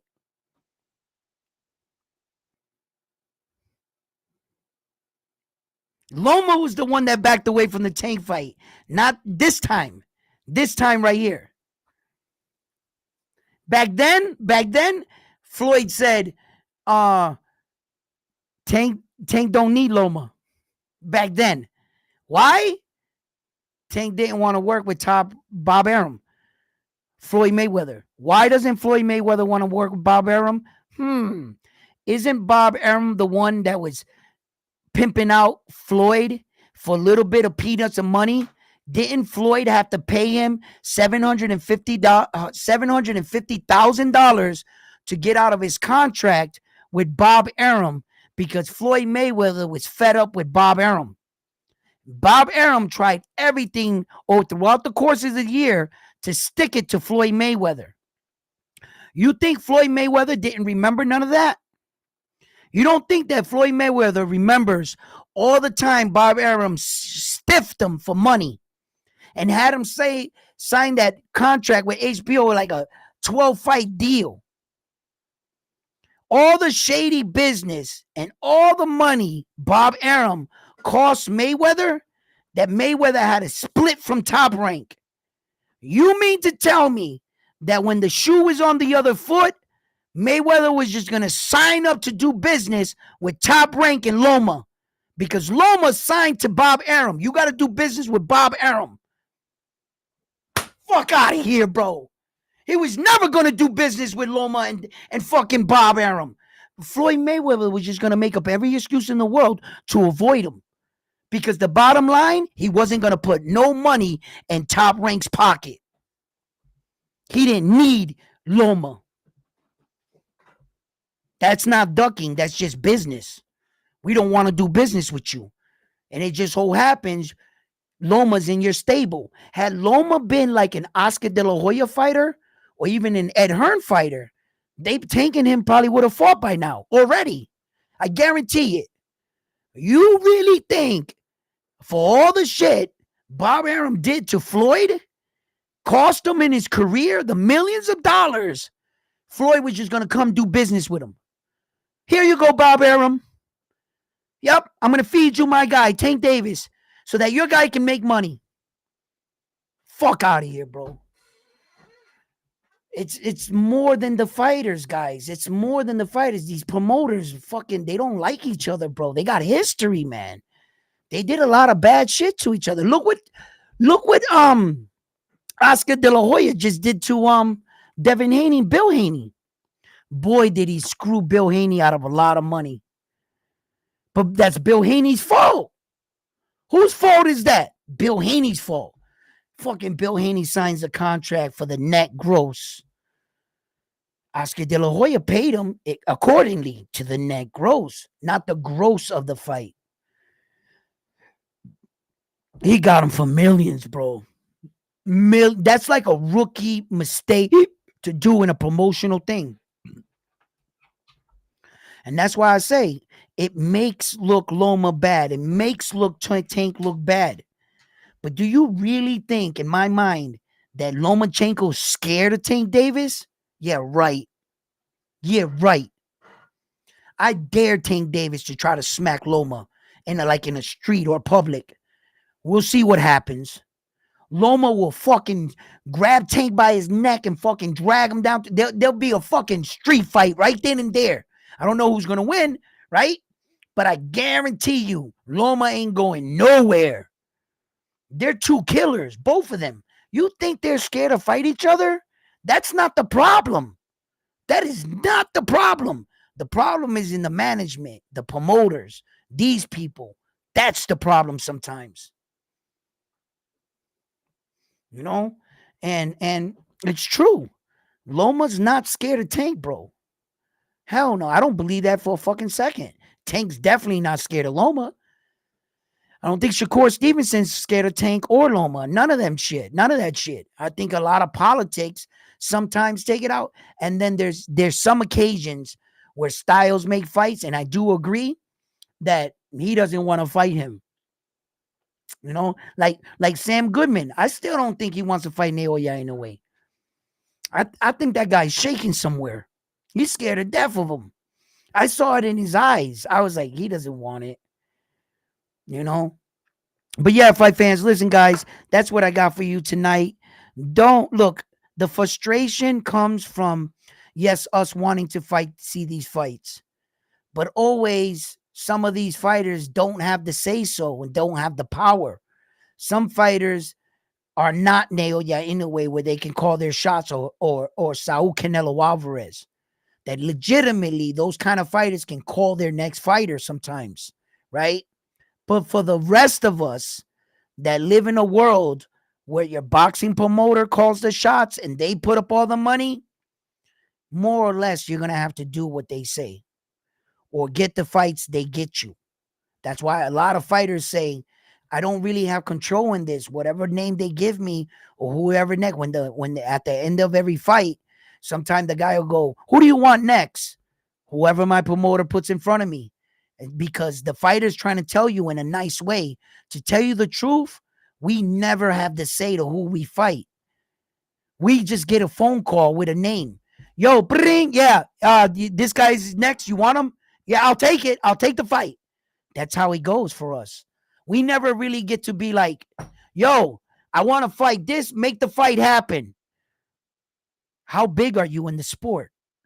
How much big of a star that you can tell the guy that's putting up the money, your boxing promoter, what to do? Are you there yet? Or do you got that kind of star status where you tell the people that are putting up the money, yo, I tell you what to do. Even though it's your money, I'ma say what goes. There's not a lot of stars like that. The list is even smaller, bro. So I understand the frustration. I get it. I know what some of these things can look like. I get it.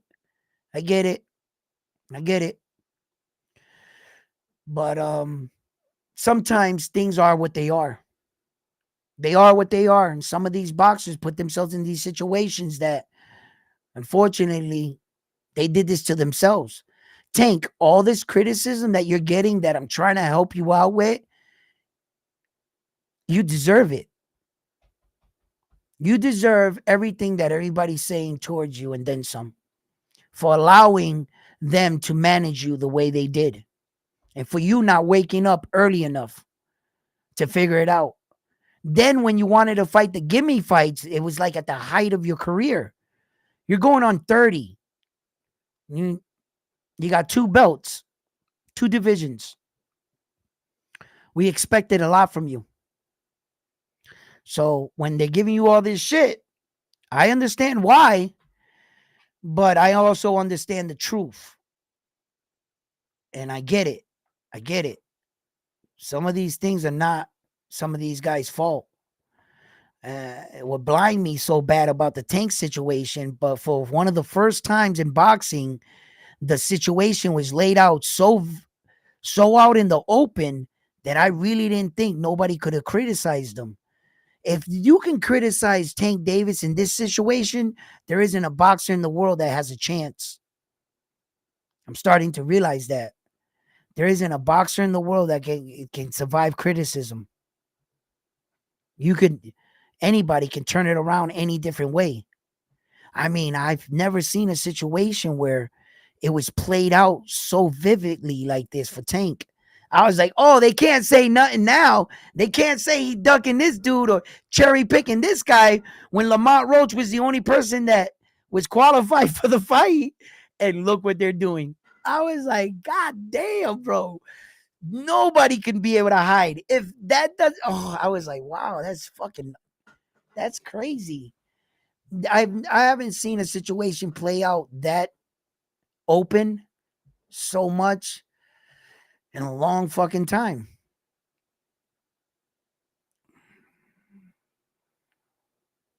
Yeah, he was Floyd's cash cow.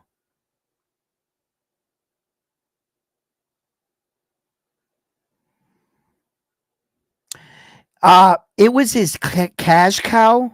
Tank Davis was his cash cow. But by Loma beating Tank Davis wouldn't have ruined Tank Davis. Nah, I don't think it would have ruined him, right? Teofimo Lopez, he beat Loma, whatever, like that. But I don't think that the Loma loss to Teo ruined Loma. When Loma lost to Teofimo Lopez, that didn't ruin him. It's just that he lost after that again. Then he went on these fucking vacations. Then he came in fighting lackluster performances against Jermaine Ortiz. I think Loma kind of did that to himself after the loss.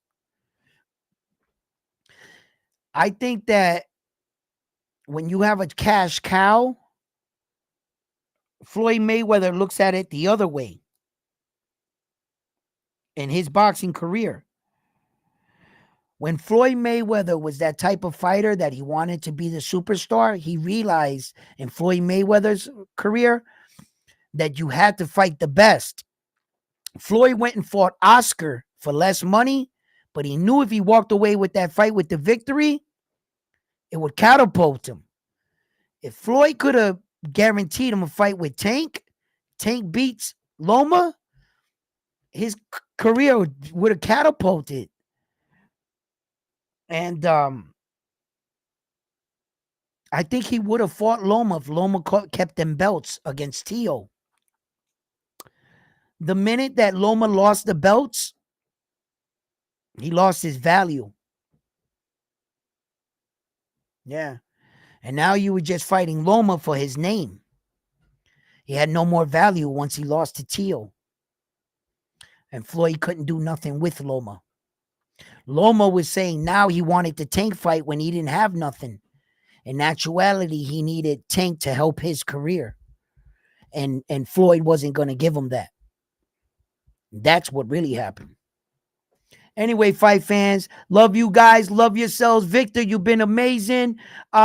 Lewis, Spooky 777, you are the man. Love you guys. Bring me the topics. Bring me the conversation. That's what we like around here. Let's get a little debate going, baby.